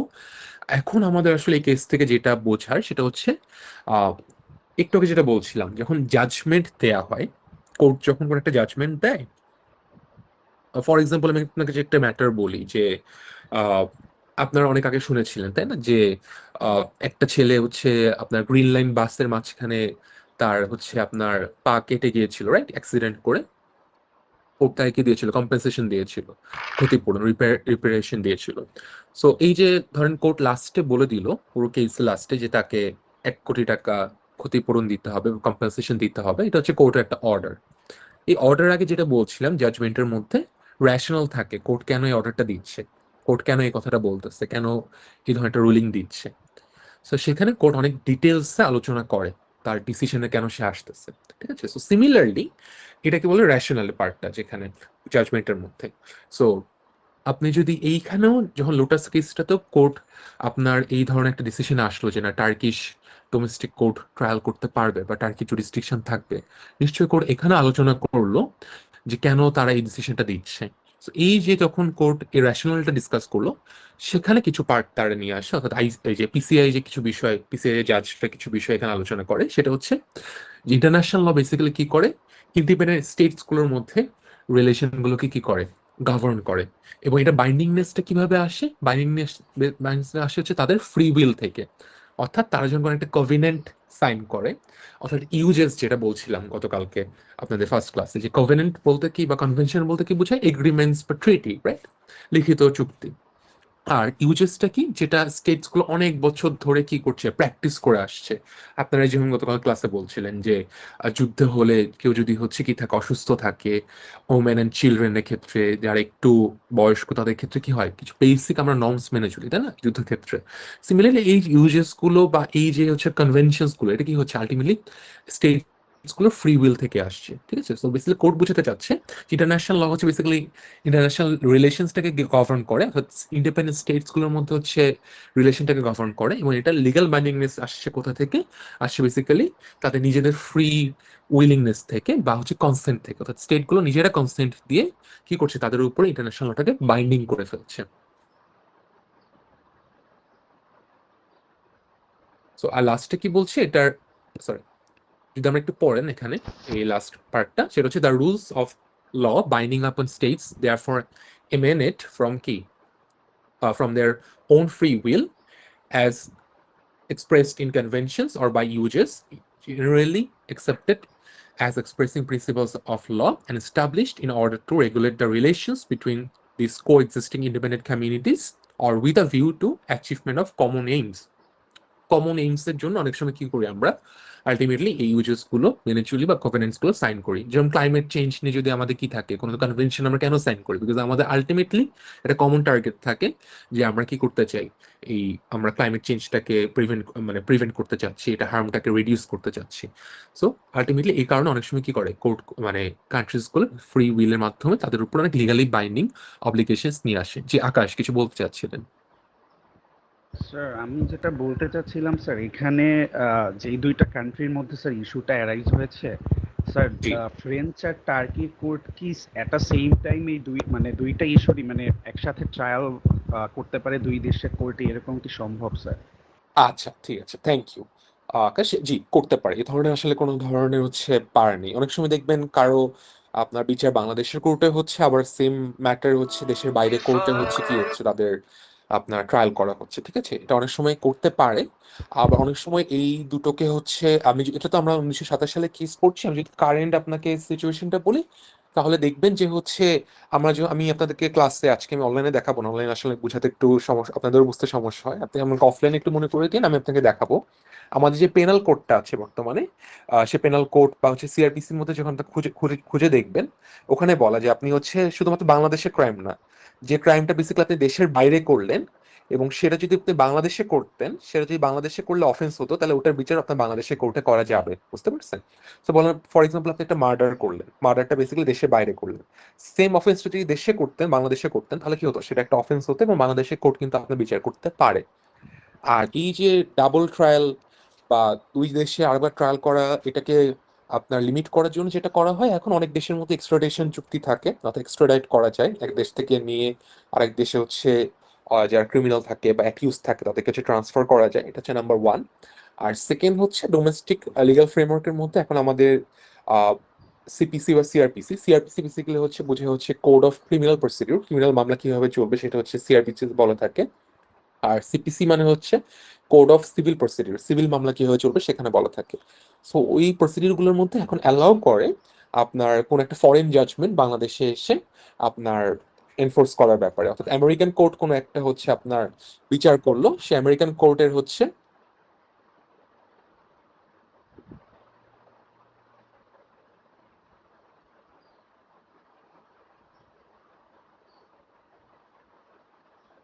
সরি, তো যেটা বলছিলাম সেটা আপনার যদি আপনার আমেরিকান কোর্টও কি করে কোনো একটা কেসে ট্রায়াল করে, অনেক সময় তারা যদি সাবজেক্ট যে যে ব্যক্তির তারা ট্রায়াল করলো সেখানে সে যদি বাংলাদেশে থাকে, অনেক সময় কি করে তারা ওই জাজমেন্টটা বাংলাদেশে পাঠায় গভর্নমেন্টের থ্রুতে। যদি গভর্নমেন্টের সাথে বাংলাদেশ গভর্নমেন্টের সাথে সেই দেশের গভর্নমেন্টে আপনার এমইউ থাকে বা কোনো ধরনের ট্রিটি থাকে বা এগ্রিমেন্ট থাকে, তাহলে ওটা বাংলাদেশেও আপনার এনফোর্স করা যায়, ঠিক আছে। আর সেকেন্ড আসলে দুই দেশে অনেকটা সময় করা হয় না, কেন কারণ ধরেন এই যে টার্কিশ ক্যাপ্টেন সে তো সরি ফ্রেঞ্চ ক্যাপ্টেন সে তো টার্কিতে, এখন আমি ফ্রান্সে তার ট্রায়াল করলাম, কিন্তু সে যদি ফ্রান্সে উপস্থিত না থাকে, প্রেজেন্ট না থাকে, তাহলে আমি সেটা ইমপ্লিমেন্ট করবো কিভাবে? বা আপনি ধরেন একজন ফরেন ন্যাশনালস, সে বাংলাদেশে এখন আর নাই, চলে গিয়েছে এখান থেকে, সে আর আসবেও না এখানে, বা তার কোনো প্রপার্টিও বাংলাদেশে নাই যে আপনি সেটা অ্যাটাচ করবেন বা ক্রোক করবেন, তাহলে তো আসলে তার ট্রায়ালটা করাটা ইফেক্টিভ না, ঠিক আছে। এই কারণে অনেক সময় ট্রায়াল করা হয় না, বাট করতে আসলে কোনো ধরনের ব্যারিয়ার নেই। বুঝে গিয়েছে আকাশ? স্যার আরেকটা কোয়েশ্চেন ছিল স্যার, যে ফ্রেঞ্চ আর টার্কির এই ইস্যুটাতে যদি স্যার ফ্রেঞ্চ যে শিপটা ছিল স্যার, ওইটার ট্রায়ালটা যদি স্যার টার্কিতে রান করা হয় এবং টার্কিটা যদি ফ্রেঞ্চে করা হয়, তখন কি স্যার এইখানে একটা ট্রায়াল একটা কি স্যার ফ্রি জাজমেন্ট বা কোনো বায়াসনেস কাজ করবে না, এটা কি স্যার এনশিওর করা যায় কোনোভাবে? আচ্ছা, জি, থ্যাংক ইউ। এটা এটা আসলে লিগ্যাল অ্যান্সারের চেয়ে তো বড় কথা এটা আপনার এটা ডিপেন্ড করে কেস টু কেস বেসিসে। যদি আমি আপনাকে ইন্টারন্যাশনাল ল বাহিরে যে একটা উদাহরণে বলি, আহ, যদি আমি বলছিলাম যে আমার মোর এক্সপিরিয়েন্স কমার্শিয়াল লতে, তো ধরেন আমরা ক্রস বর্ডার ট্রানজাকশন করি অনেক, তাই না? ধরেন গুগল বাংলাদেশে তাদের সার্ভিস দিচ্ছে, বাংলাদেশি কোনো একটা কোম্পানির সাথে তারা একটা চুক্তি করলো বা এগ্রিমেন্ট করলো, যদি আমি চিন্তা করি কর্পোরেট লেভেলে, তখন যে দেখা যায় যে দুই দেশের কোম্পানি বা দুই দেশের মধ্যে যখন বিজনেস হয় বা ট্রেড হয়, তখন তো ডিসপিউট আসতে পারে। তো এখন যেহেতু তারা ফোর্সিং করেই নেয় কোম্পানিগুলো বা স্টেটস অর্গানাইজেশন গুলো যে আমাদের ক্রস বর্ডার কোনো ট্রানজাকশন হলে বা কোনো ডিলিং হলে ডিসপিউট অ্যারাইজ করতে পারে, সাধারণত এগ্রিমেন্ট গুলোর মধ্যে লেখা থাকে যে ডিসপিউট হলে আমরা আসলে কোন দেশে জুরিসডিকশনে যাব বা কোন দেশের ল দ্বারা গভর্নড হবে বা কোন কোর্টে যাব। ইন্টারেস্টিংলি আপনি যদি বাংলাদেশের কোনো এগ্রিমেন্ট গুলো দেখেন, বাংলাদেশের সাথে কোনো বাহিরের কোনো কোম্পানি বা অর্গানাইজেশনের কোনো এগ্রিমেন্ট, মোস্ট অফ দ্য কেসে তারা আসলে বাংলাদেশের কোর্ট গুলোতে আসতে চায় না, বা তারা অনেক সময় আরবিট্রেশনে যেতে চায়, আরবিট্রেশন মানে out of the court settlement, তাও সেটা তারা সিঙ্গাপুরে করতে চায় বা থার্ড কোনো কান্ট্রিতে করতে চায়। ঠিক আছে, এটার একটা রিজন হচ্ছে বা যে দুটা দেশের মধ্যে ট্রানজাকশন হচ্ছে সে দুটা দেশে কোর্টে না, তার যে থার্ড কোনো একটা দেশের আপনার আরবিট্রেশন সেন্টারে যে তারা ডিসপিউট রেজলিউশন করবে। এটার রিজনটা হচ্ছে তাদের আসলে এই ট্রাস্টটা থাকে না অনেক সময়, যে না, যে কোর্টগুলো হয়তো অনেক সময় বায়াসড হতে পারে, অনেক সময় ফেয়ার নাও হতে পারে, অনেক সময় আপনার দুই দেশের ল এর মেজারমেন্ট সেম না হতে পারে, প্রিন্সিপাল সেম না হতে পারে, কোথাও একটু স্ট্রিক্ট, কোথাও ওটা তো অফেন্সই না, যেটা হয়তো একটা ফ্রান্সে একটা অফেন্স, সেটা হয়তো টার্কিতে এখন কোনো ক্রাইমও না, এটা ইলিগাল না, তো তাহলে বিচারটা কিভাবে হবে ওখানে, তাই না?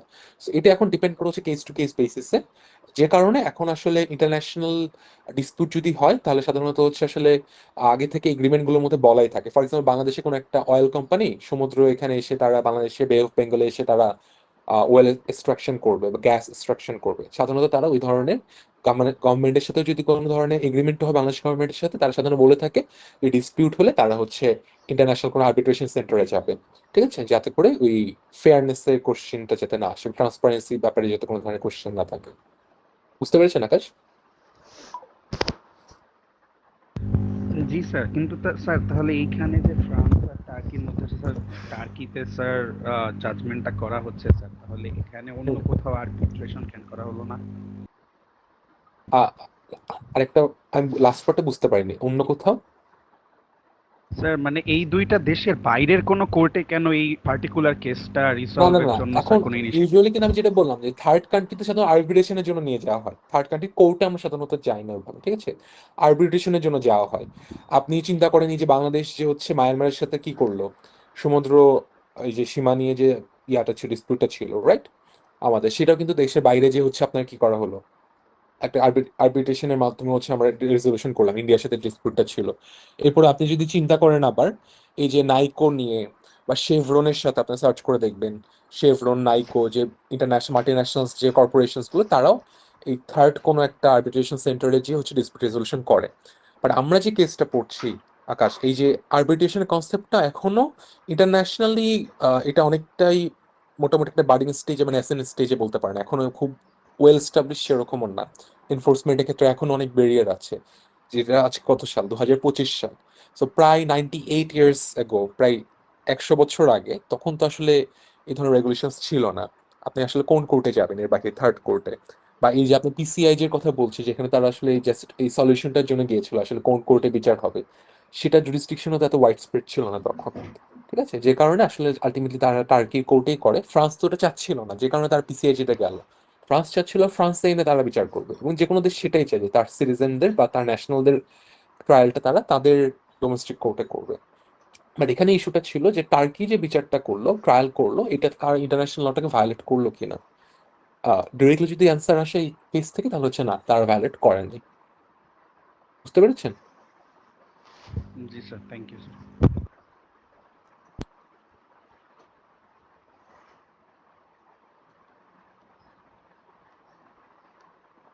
আচ্ছা, অলরাইট। সো বেসিক্যালি এতক্ষণ পর্যন্ত যা দেখছিলাম না, ট্রেডিশনাল ভিউ, একটা কনজারভেটিভ আপনার ন্যারেটিভ, সেটা কি যে আপনার ইন্টারন্যাশনাল ল মানেই হচ্ছে শুধুমাত্র স্টেটসদের মধ্যে রিলেশনশিপটাকে গভর্ন করবে। তো এখন যদি একটা মডার্ন ভিউর দিকে আসি, যে প্যারাডাইমটা শিফট হয় ধীরে ধীরে, আপনার ইউনাইটেড নেশনস আসার পরে ইউএন চার্টার আসে আমাদের, রাইট? ইউএন চার্টার আসার পরে হচ্ছে আমাদের ইউডিএইচআর দেখেছি আমরা গতকালকে ক্লাসে, আপনার কয়েকজন নিজেরাই বলছিলেন, UDHR, universal declaration of human rights. এটার পরবর্তীতে আসে হচ্ছে আইসিসিপিআর, তাই না, international covenant on civil and political rights, international covenant on কি economic, social and cultural rights. যখন আইসিসিপিআর আসে, আইসিএসসিআর আসে, ইউডিএইচআর আসে, তখন আমরা আসলে বুঝতে পারি যে ইন্টারন্যাশনাল লটা আরো ব্রড। এটা শুধুমাত্র যে দুইটা দেশের মধ্যে রিলেশনশিপটাকে গভর্ন করে না, আপনারা কি আমাকে একটু বলতে পারবেন এই যে ইউডিএইচআর, আইসিসিপিআর, আইসিএসআর এগুলো আসলে কি বলা আছে, কন্টেন্টটা কি? মানে আমাকে এক্সাক্ট বলতে হবে না, জাস্ট একটু লেম্যান ল্যাঙ্গুয়েজে বলেন এখানে আসলে কি বলা আছে বা আপনারা কি জানেন।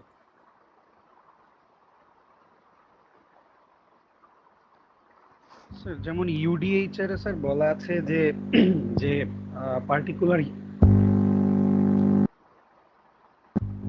Sorry sir particular human rights হচ্ছে স্যার প্রতিটা সভারেন স্টেটস এর মানুষের ইনহেরেন্ট একটা রাইট স্যার। সো কোনো দেশের স্টেট যদি if they fail to provide the rights to their citizens, তাহলে স্যার এটা হলো মানে it actually showcased the failure of the representatives বা government of that particular country. So এই স্যার পার্টিকুলার যে ইউডিএইচআর যেটা আছে এখানে স্যার সবাই যাতে তাদের ফ্রি রাইটস এবং সিভিল রাইটস গুলো ইনশিওর করতে পারে এবং তারা ওইভাবেই পায়, এইটার ব্যাপারেই মেইনলি স্যার কথা বলা হয়েছে স্যার। অলরাইট, ঠিক আছে আকাশ, থ্যাংক ইউ।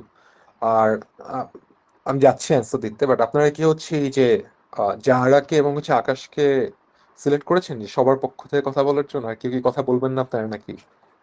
তো যাই হোক, তো আহ, আমি যদি আসি আর কি, ব্রডলি যদি চিন্তা করি, যখন ইউডিএইচআর আসে, আইসিসিপিআর, আইসিএসসি এর যদি আসে, এগুলোতে কি করা, এগুলোতে যদি আপনি একটু সার্চ করে দেখেন গুগলে, আমি ক্লাসে দেখাবো আপনাদেরকে পরে, দেখবেন যে বেসিক্যালি ইন্ডিভিজুয়াল রাইটস এর কথা বলা।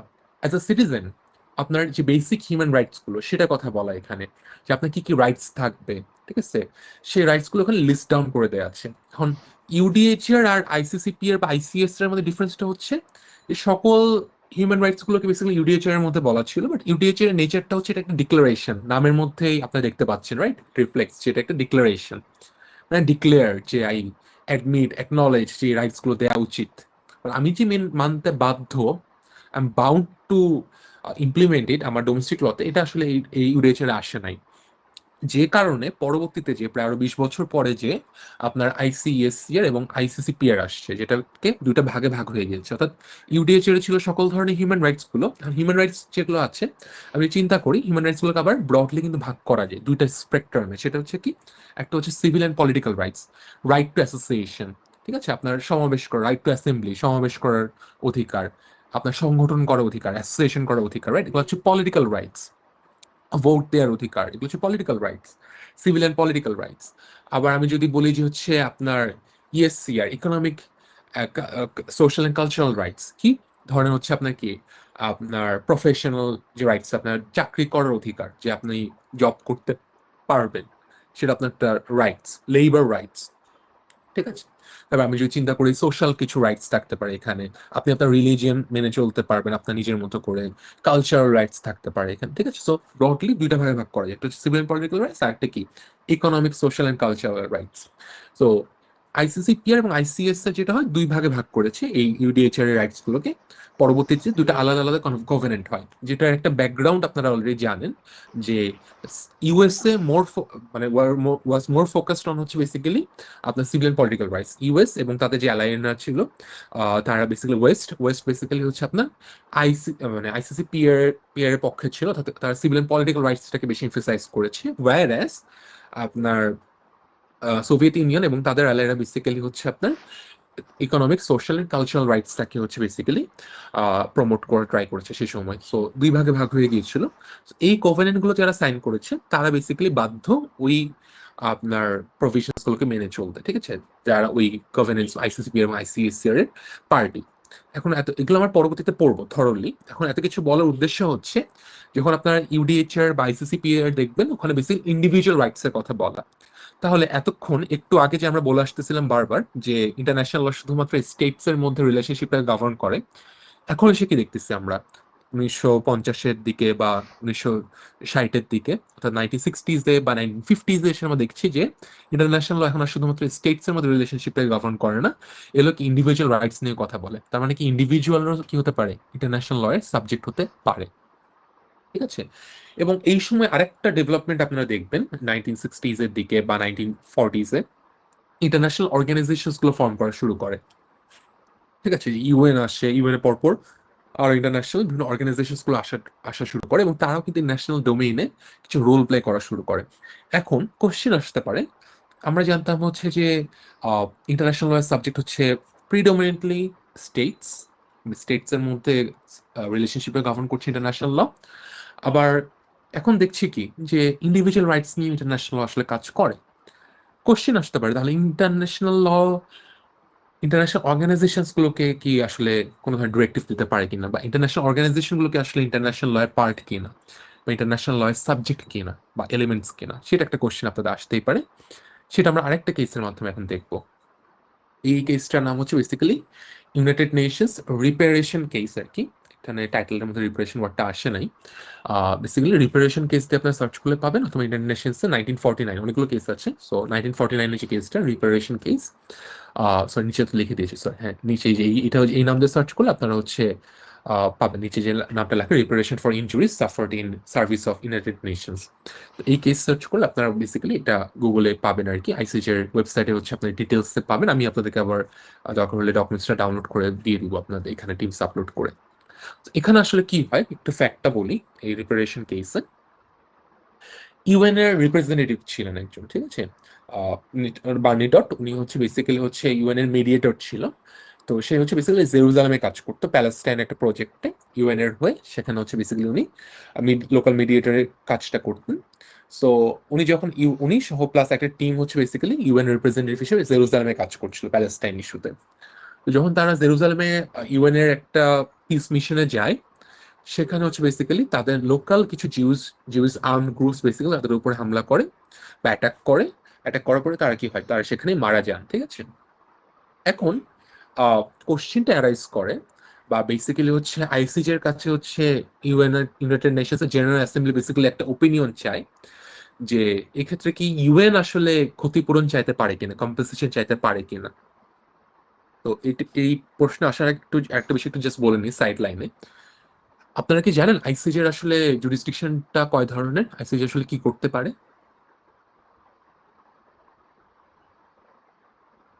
সো বেসিক্যালি আইসিজে ব্রডলি দুই ধরনের কাজ করে। একটা হচ্ছে আইসিজে তে বেসিক্যালি কোনো মেম্বার স্টেট যদি কোনো ধরনের একটা কমপ্লেইন নিয়ে যায়, ডিসপিউট নিয়ে যায়, আইসিজে সেটা কি করে, সেটা ওই ডিসপিউটের ট্রায়াল হয়, ঠিক আছে। এটা হচ্ছে একটা ধরনের jurisdiction ICJ, international court of জাস্টিসের।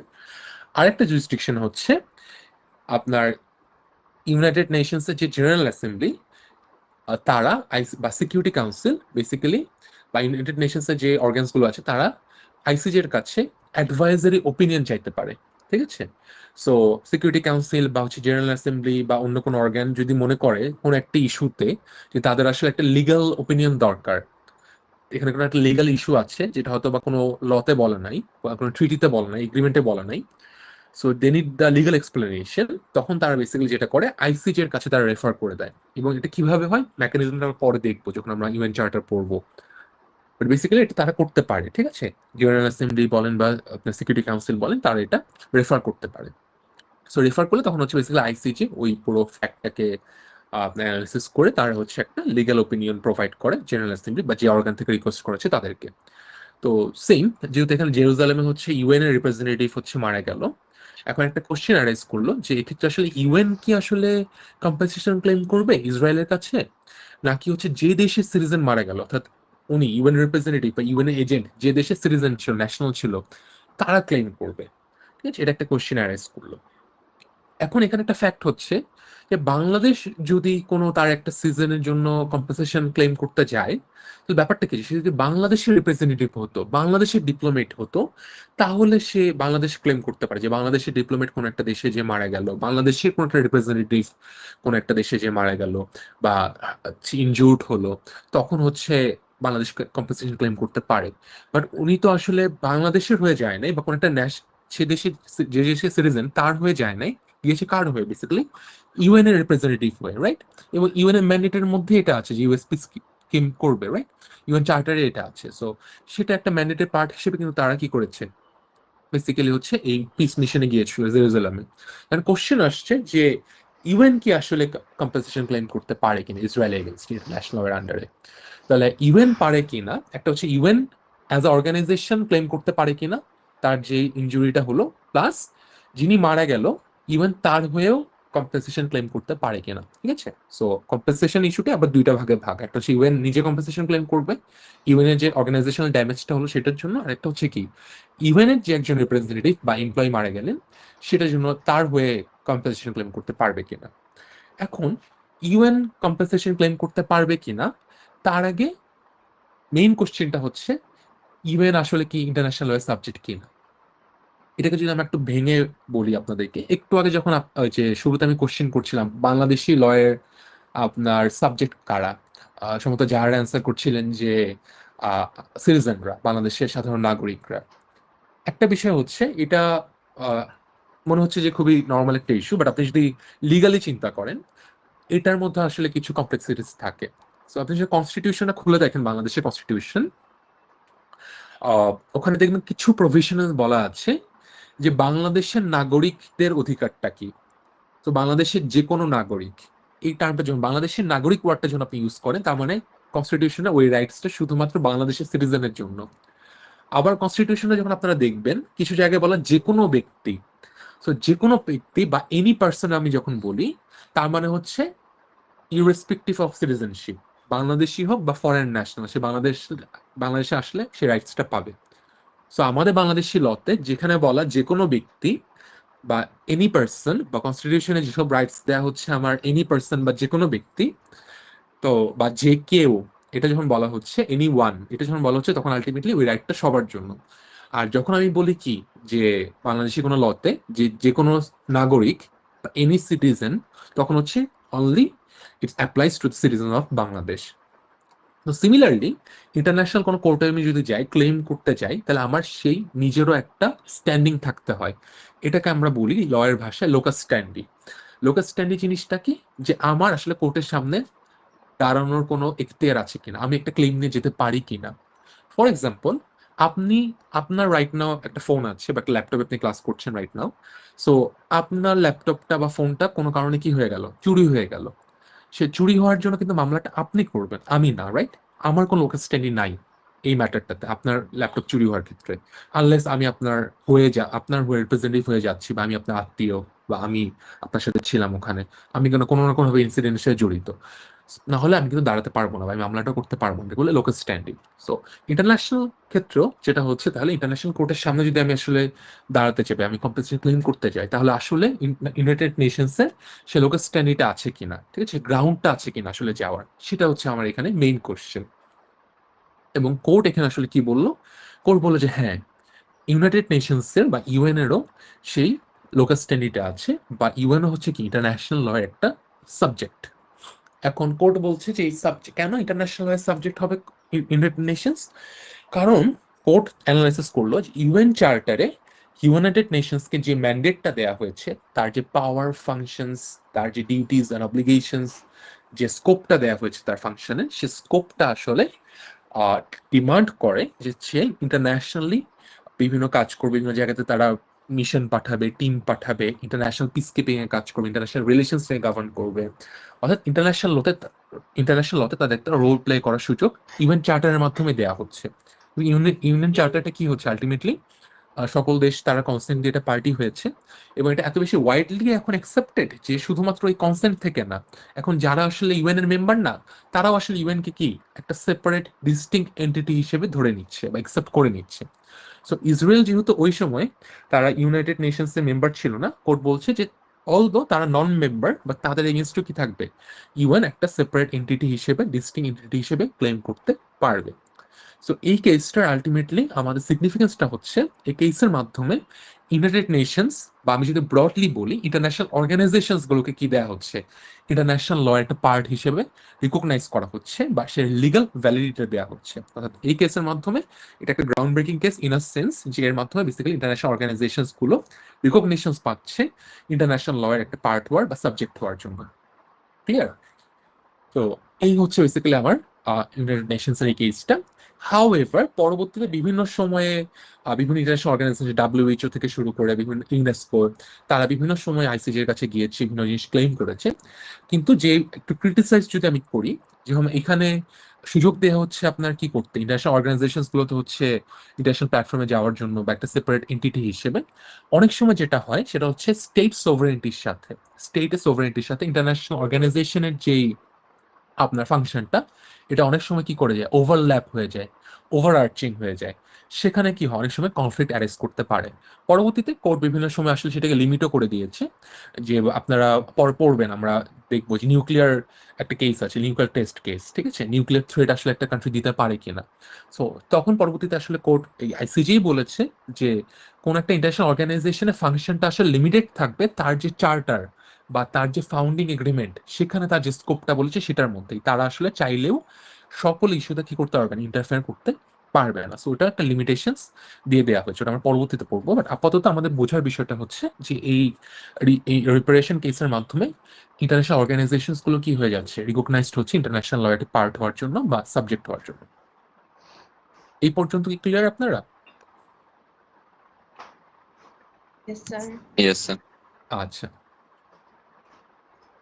আজকে যেহেতু প্রথম দিন, আমি কিন্তু আজকে আর আপনাদেরকে ডাকছি না, বাট এর পরের ক্লাসে কাইন্ডলি বাকিরাও একটু রেসপন্স করবেন, কারণ আসলে অনেক বোঝা যায় না আপনারা বুঝছেন কিনা। জাস্ট আপনি দুজনকে পাঠিয়েছেন এখানে রিপ্রেজেন্টেটিভ হিসেবে, বাট বাকিরা কি করছেন। আচ্ছা, এখন আসেন, এটা আপনারা বইতে পাবেন না, এটা আমি যে বইয়ের রেফারেন্স দেবো ওই বইয়ের মধ্যে এই পার্টটা পাবেন না, আগের পার্টগুলো বইয়ের মধ্যে পাবেন আপনারা।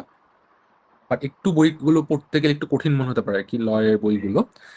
যদি কোনো সমস্যা আমাকে জানেন, আমি আপনাকে বোঝানোর ট্রাই করবো। বাট এখন আসেন, এই পার্টটা হচ্ছে যে কারেন্টলি খুব রিসেন্ট, যদি আমি দেখি, খুবই রিসেন্ট লাস্ট 3-4 বছরের আমি যদি ডেভেলপমেন্টটা দেখি, আমরা যে মাল্টি ন্যাশনাল কর্পোরেশনস গুলো বলি, এমএনসি বলি, রাইট? আপনার গতকাল ক্লাসে অনেকে বলছেন না কর্পোরেট যেতে চান।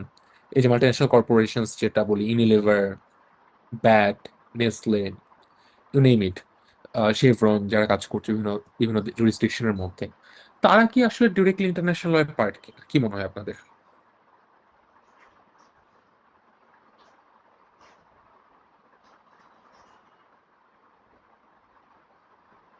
কেউ একজন বলেন আমাকে। স্যার বেসিক্যালি এই যে মাল্টি ন্যাশনাল কোম্পানিগুলোর ব্রাঞ্চেস বা দেখা যায় স্যার আমরা অফিস প্রতিটা কান্ট্রিতেই পাই স্যার।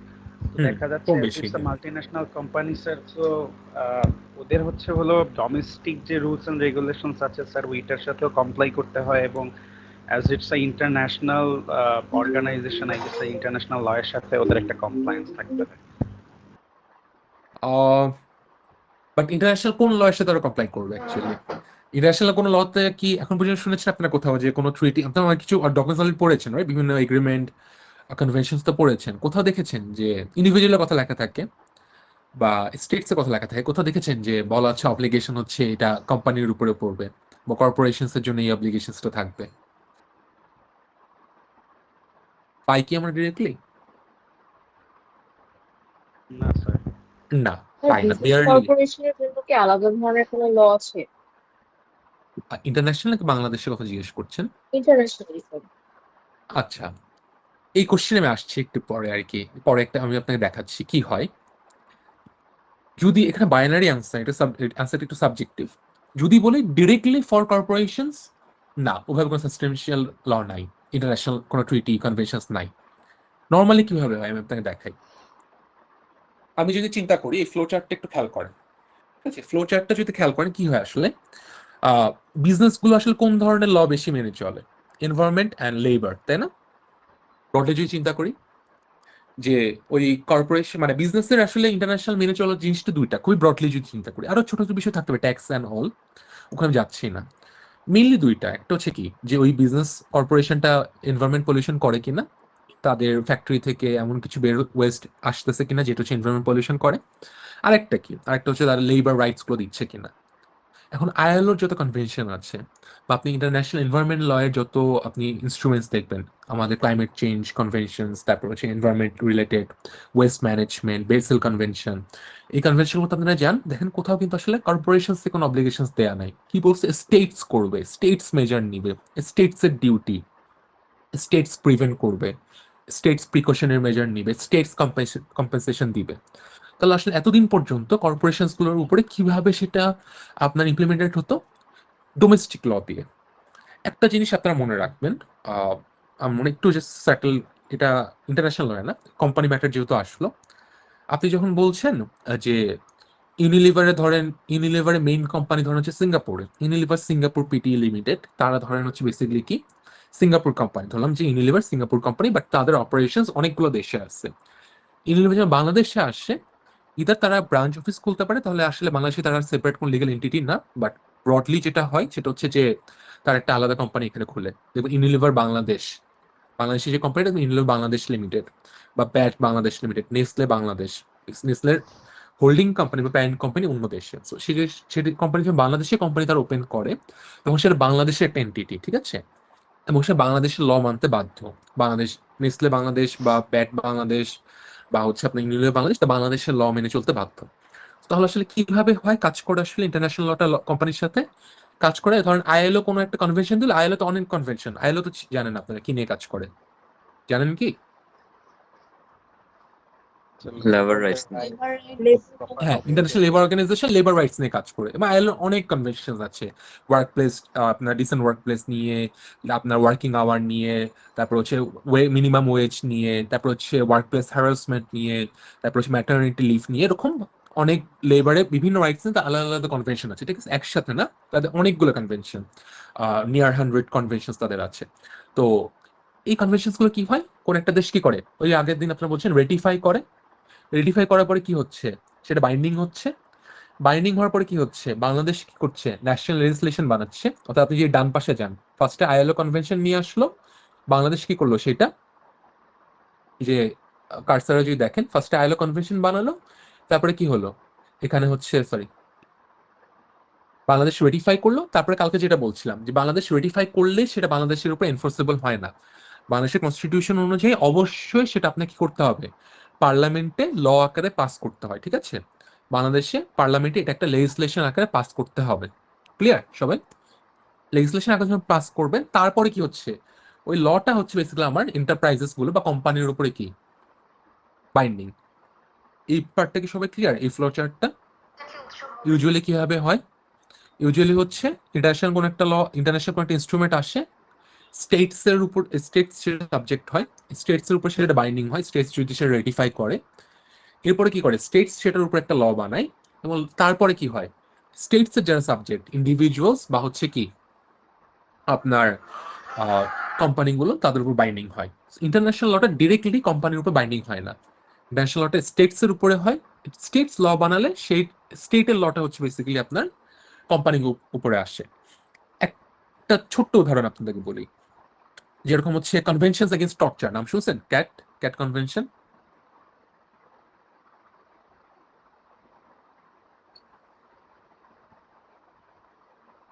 শুনেছেন আপনারা নামটা? Convention against torture. No sir. আচ্ছা, সার্চ করবেন আজকে ক্লাসের পরে, কনভেনশন এগেইনস্ট টর্চার, ঠিক আছে। এখানে বলা আছে যে স্টেট কি করতে পারবে না, টর্চার করতে পারবে না, ঠিক আছে, সিটিজেনদেরকে টর্চার করতে পারবে না।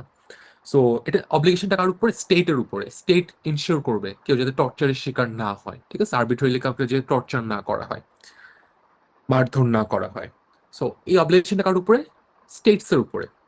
বাট আসলে যখন আমরা চিন্তা করি যে প্র্যাকটিক্যালি কি হয়, স্টেট বলতে কি পার্লামেন্ট বিল্ডিং উঠে এসে আমাদেরকে টর্চার করে? না। কারা টর্চার করে?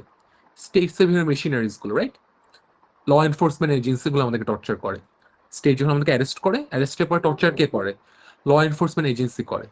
এখন আপনার ইন্টারন্যাশনাল যে কনভেনশন, ওখানে দেখবেন ওখানে তো বলতেছে না বাংলাদেশের পুলিশ, র্যাব, বিজিবি তারা হচ্ছে আহ, এটা মেনে চলতে বাধ্য, তারা কি বলবে? তারা বলবে ইন্টারন্যাশনাল কনভেনশনে বলা হচ্ছে স্টেটস কি অব্লিগেশন আছে টর্চার এগেইনস্টে, তারা কি ধরনের মেজার নেবে।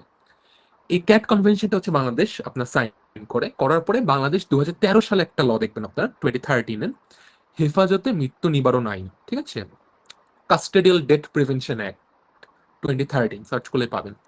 এবং ওখানে আপনারা দেখবেন যে এই যে ক্যাট কনভেনশনটা যে আছে, ক্যাট কনভেনশনের এই যে প্রভিশনস গুলোকে বেসিক্যালি ইমপ্লিমেন্ট করার জন্যই হচ্ছে বেসিক্যালি আপনার এই লটা বানানো হয়েছে, ঠিক আছে। সো এখন কি হচ্ছে, এই লটা বেসিক্যালি বাংলাদেশের যে সিটিজেন, বাংলাদেশের যে ল এনফোর্সমেন্ট এজেন্সি গুলো আছে, ঠিক আছে, আইন শৃঙ্খলা রক্ষাকারী বাহিনী, তাদের উপরে হচ্ছে বেসিক্যালি আপনার এটা রাইট না হচ্ছে অ্যাপ্লিকেবল। তারা যদি না মানে তাদের ক্ষেত্রে একটা পেনাল্টি আছে। বাট ইন্টারন্যাশনাল ল যখন আসছিল, ইন্টারন্যাশনাল ল কিন্তু আপনাকে সেই জিনিসটা দেয় নাই। ইন্টারন্যাশনাল ল কিন্তু বলে নাই যে বাংলাদেশের কোন এজেন্সিগুলোর উপরে এটা হচ্ছে আপনার হচ্ছে ইমপ্লিমেন্টেড হবে। এই এই অব্লিগেশন পর্যন্ত থেকে ন্যাশনাল ল থেকে আসছে? এক্স্যাক্টলি ইন্ডিভিজুয়ালদের উপর এবং কোম্পানির উপর অব্লিগেশন ন্যাশনাল ল থেকে আসে, যেটা এই ফ্লোচার্টে বোঝাচ্ছি। ইন্টারন্যাশনাল ল সবসময় স্টেটের উপর অব্লিগেশন দেয়। স্টেট কি করে, তারা ন্যাশনাল ল বানাচ্ছে বা লেজিসলেশন বানাচ্ছে, সেটার পার্ট কারা হচ্ছে, সেটার সাবজেক্ট হচ্ছে বেসিক্যালি কোম্পানিজ বা হচ্ছে আপনার কি ইন্ডিভিজুয়ালস। আপনার কয়েকজন হ্যান্ড রেজ করেছেন, কাইন্ডলি বলবেন আমাকে। না স্যার, ওটাই জিজ্ঞেস করছিলাম। তার মানে এমএনসির উপর আলাদা কোন ধরনের ল নেই, ইটস জাস্ট যে ওরা হচ্ছে এই দেশে কোম্পানি ইয়া করছে, তাই হচ্ছে ওদের জি, ল ইয়া করতে তার মানে হচ্ছে। ইন্টারন্যাশনাল আপনি এনভায়রনমেন্ট কনভেনশনস বলেন বা হচ্ছে আপনার এই যে লেবার রিলেটেড কনভেনশনস গুলো কারা আগে ইয়া করে, স্টেট। Sir ILO. স্টেট আগে করে, তারপর অব্লিগেশনটা আসে। আমি আপনাকে দাঁড়ান, ওই যে হেফাজতের ওটা আমি জাস্ট আপনাকে একটু খুলে দেখাই। So, এই পার্ট পর্যন্ত সবাই ক্লিয়ার। আমি আবার একটু আসবো এখানে। আমি একটু আমার ইয়াটা শেয়ার করি, উইন্ডো শেয়ার করে আমি দেখাচ্ছি যে ওই লয়ের প্রিয়াম্বলে কিভাবে লেখা থাকে। তাহলে মনে হয় একটু বুঝতে সুবিধা হয় আপনাদের জন্য। আপনার জন্য কি বেশি ওভারবার্ডেন হয়ে যাচ্ছে প্রথম ক্লাসে, নাকি ঠিক আছে?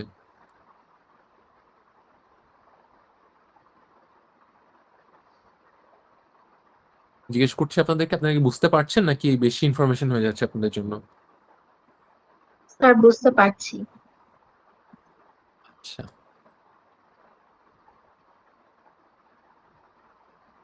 আগে একটা বিডি লস থেকে দেখাই। আচ্ছা,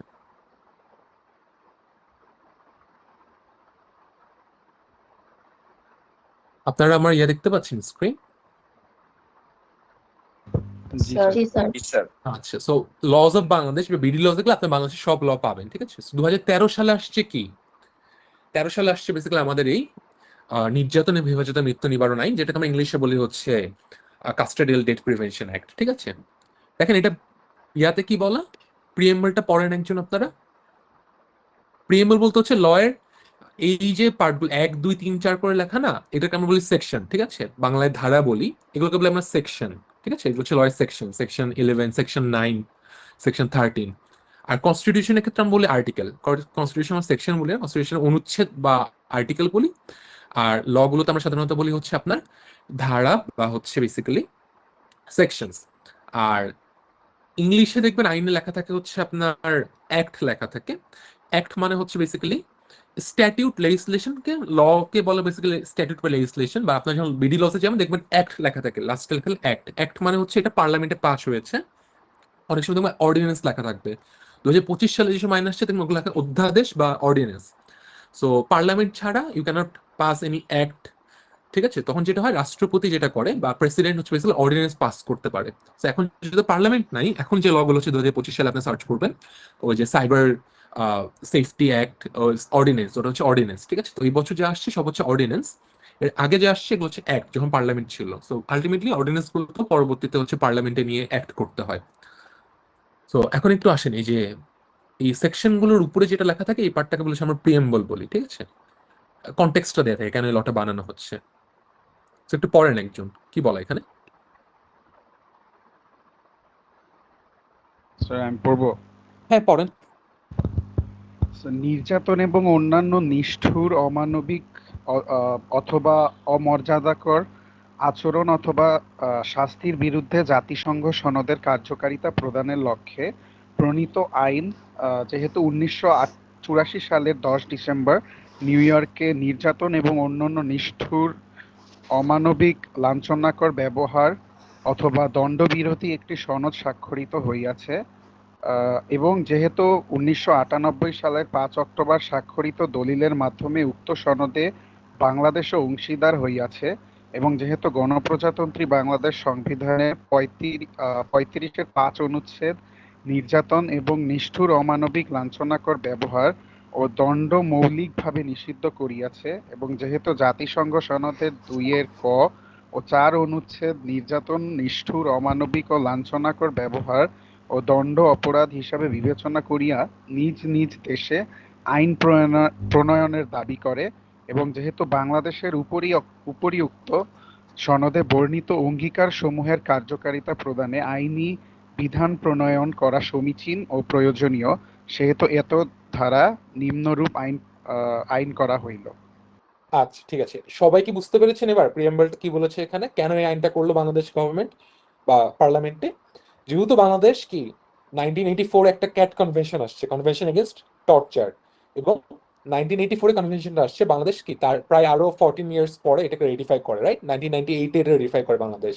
শুরুতে বাংলাদেশের পার্টি ছিল না, কিন্তু তারা এটা পার্টি হয়। প্লাস বাংলাদেশের কনস্টিটিউশনে যেহেতু হচ্ছে কি টর্চারকে হচ্ছে আপনার নিষেধ করা হয়েছে, এবং কি আপনার ওই যে ক্যাট কনভেনশন, সে ক্যাট কনভেনশনে যেহেতু বলা আছে যে প্রত্যেকটা স্টেট কি করবে, তাদের নিজের দেশে লেজিসলেশন এনাক্ট করবে, ফর্মুলেট করবে। তো আপনি ইন্টারন্যাশনাল এই লগুলোতে দেখবেন, ইনস্ট্রুমেন্টগুলোতে বলা থাকে যে না, স্টেট তার অব্লিগেশন অনুযায়ী কি করবে, তার নিজের দেশে ল বানাবে, ঠিক আছে, ন্যাশনাল ল ফর্মুলেট করবে। যেহেতু বাংলাদেশে সেই অব্লিগেশন গুলো আছে, এই কারণে কি, এবং বাংলাদেশ আপনার এই যে 1998-এ যে কমিটমেন্ট গুলো দিয়ে আসছে ইন্টারন্যাশনাল কনভেনশনে, সেই কমিটমেন্ট গুলোকে কি করা দরকার, লিগাল ফ্রেমওয়ার্কে নিয়ে আসা দরকার। তাই বাংলাদেশ এই লটা ফর্মুলেট করলো। ক্লিয়ার? তাহলে এই গতকালকে আপনি অনেকে জিজ্ঞেস করছেন ইন্টারন্যাশনাল ল বাংলাদেশে আসলে কিভাবে ইমপ্লিমেন্টেড হয়। এবার বুঝে গিয়েছে, ডিরেক্টলি ইন্টারন্যাশনাল ল বাংলাদেশে এনফোর্স করা যায় না, বা বাংলাদেশে চলে আসে না। একটা জিনিস খেয়াল করবেন আপনারা, ইন্টারেস্টিং, লটা কবে আসছে? 84-এ। না না, আমাদের বাংলাদেশের লটা কবে আসছে? 1998 2013 2013। বাংলাদেশ এই কনভেনশনে, ক্যাট কনভেনশন পার্টি হয়েছে কবে? 98-এ। কত বছর মাঝখানে ডিফারেন্স? 15 বছর। 15 বছর। বাংলাদেশ কিন্তু 15 বছর কোনো ল বানায় নাই। বাংলাদেশ 15 বছর কোনো ল বানায় নাই, তার মানে এই 15 বছর বাংলাদেশ পার্টি ছিল ক্যাট কনভেনশনে। বাট আপনার এগেনস্টে যদি কোনো ধর টর্চার হতো, ল এনফোর্সমেন্ট এজেন্সি যদি আপনার এগেনস্টে টর্চার করতো, Bangladesh all the Bangladesh party cat convention, আপনি কিন্তু কোর্টে সেটা এনফোর্স করতে পারতেন না ক্যাট কনভেনশনের আন্ডারে। বুঝা গিয়েছে? 2013 সালে এসে 15 বছর পরে যখন বাংলাদেশ লটা বানালো, তারপরে এখন এসে কি করতে পারেন আপনি, যেহেতু ওই কনভেনশনের প্রিন্সিপালস গুলো এই সেকশনস গুলোর মধ্যে আনা হয়েছে, প্রভিশনস গুলোর মধ্যে আনা হয়েছে, ইনকর্পোরেট করা হয়েছে, সে কারণে কি এখন আপনি এটা কোর্টে এনফোর্স করতে পারবেন। ক্লিয়ার? সিমিলারলি দেখবেন বাংলাদেশে অনেক কনভেনশন আছে, মানুষ সাইন করেছে, রেটিফাই করেছে, বাট কোনো ল এখন নাই। তো আলটিমেটলি আপনি অ্যাজ এ সিটিজেন সেই কনভেনশনস গুলো আন্ডারে যে রাইটস গুলো দেওয়া হয়েছে সেগুলো আপনি এনফোর্স করতে পারছেন না, এক্সারসাইজ করতে পারছেন না। ক্লিয়ার?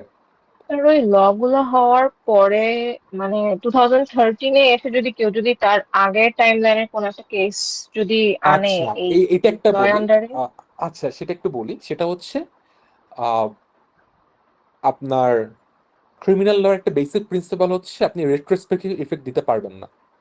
রেট্রোস্পেক্টিভ ইফেক্ট মানে হচ্ছে আজকে কোনো একটা অপরাধ আপনি করলেন, আজকে কোনো একটা কাজ করলেন, এই কাজটা আজকে ক্রাইম না, কালকে একটা ল বানায় আপনার গতকালের কাজটাকে আপনি অফেন্স হিসেবে কাউন্ট করতে পারবেন না বা ক্রিমিনালাইজ করতে পারবেন না। ঠিক আছে? যখন এটা ক্রাইম ছিল না, তখন আপনি কোনো একটা কাজ করে থাকলে সেটা পরবর্তীতে ল হলে আগের কাজের বিচার করা যায় না, আগের অফেন্সের বিচার করা যায় না, ট্রায়াল করা যায় না। ঠিক আছে? এটা হচ্ছে থাম্ব রুল। এটা হচ্ছে ক্রিমিনাল লয়ের ক্ষেত্রে, যে ওই জুরিসডিকশন যদি ওটা আপনার ক্রাইম না হয়ে থাকে, তাহলে ওই কাজের জন্য আপনার পরবর্তীতে যে সাবসিকুয়েন্টলি ল এনেক্ট করে আপনার বিচার করা যাবে না। এটা হচ্ছে ক্রিমিনাল লয়ের একটা বেসিক প্রিন্সিপাল। রেট্রোস্পেক্টিভ ইফেক্ট দেওয়া যায় না, রেট্রোস্পেক্টিভলি আপনি এটাকে ইমপ্লিমেন্ট করতে পারবেন না। হাউএভার যেটা করা হয়, যেটা গতকালকে বলছেন, কাস্টমার ইন্টারন্যাশনাল ল আছে, যে crime against genocide, crime against humanity, genocide, এই ধরনের কাজ যদি আপনি করে থাকেন, যেটা হচ্ছে প্রেরণ নাম বলি আমরা, সেগুলোর ক্ষেত্রে রেট্রোস্পেক্টিভ ইফেক্ট দেওয়া যায়। যেটা বাংলাদেশে যেমন কি এই যে আপনার বিচার হলো না মুক্তিযুদ্ধের যে আইসিডি ট্রাইব্যুনালে, এখন অনেকে বলতে পারেন যে 1971 সালে 72 সালে তো আমাদের এখানে জেনোসাইড কোনো অপরাধ ছিল না, তাই না, ক্রাইম ছিল না, তাহলে ওটার বিচার কিভাবে হলো পরবর্তীতে, এখন হচ্ছে? রিজনটা হচ্ছে যে এই ধরনের অপরাধ যেগুলো একদম মানে খুবই সিভিয়ার, জঘন্য, বাংলা যদি বলি আমরা, যেগুলো হচ্ছে আপনার কাস্টম ইন্টারন্যাশনাল চলে আসছে, যে আপনার লতে থাকুক না থাকুক এটা একটা crime, crime against humanity, genocide. ঠিক আছে?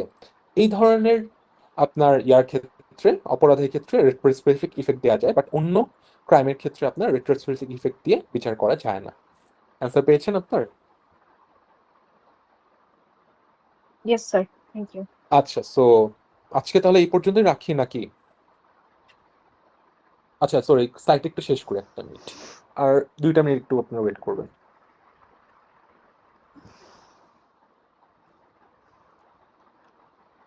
তাহলে এখন পর্যন্ত তাহলে ক্লিয়ার আসলে ল, ইন্টারন্যাশনাল ল কিভাবে কাজ করে ডোমেস্টিক ইয়াতে, এই পার্টটা যেহেতু ভাবছেন আজকে পড়াবো না, বাট হয়ে গেল যদি আপনারা কোশ্চেন করলেন। এখন দেখেন ইন্টারন্যাশনাল যে আসলে ডেভেলপ করছে, এখন পর্যন্ত কিন্তু আসলে ইন্টারন্যাশনাল ওরকম কোনো কনভেনশন নাই। আচ্ছা আকাশ কিছু বলতে যাচ্ছেন আবার?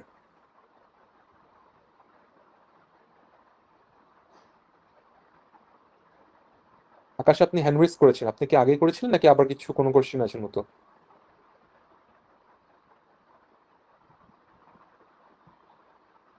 আচ্ছা আমি ধরে স্যার নিই। আগেই করার ছিল। আচ্ছা ঠিক আছে। সো দেখেন এখন ইন্টারন্যাশনাল কিভাবে আসলে ডেভেলপড হচ্ছে। আইএলও একটা ডিক্লারেশন নিয়ে আসছে, এটা কনভেনশন না, এখনো বাইন্ডিং না, ঠিক আছে, একটা ডিক্লারেশন। এই ডিক্লারেশনটার নাম হচ্ছে এমিনি ডিক্লারেশন। এমিনি মানে হচ্ছে মাল্টি ন্যাশনাল এন্টারপ্রাইজেস, ওই এমএনসি যেটাকে বলেন আপনারা আর কি, MNE declaration. So ILO for the very first time, খুবই রিসেন্টলি আপনারা সার্চ করলেই পাবেন, খুব রিসেন্টলি একটা ডিক্লারেশন নিয়ে আসছে কাদের জন্য, এন্টারপ্রাইজ গুলোর জন্য, যে আসলে মাল্টি ন্যাশনাল যারা এন্টারপ্রাইজেস আছে, কর্পোরেশন আছে, তাদের আসলে কি কি প্রিন্সিপালস মেনে চলা উচিত তাদের বিজনেস কন্ডাক্ট করার ক্ষেত্রে।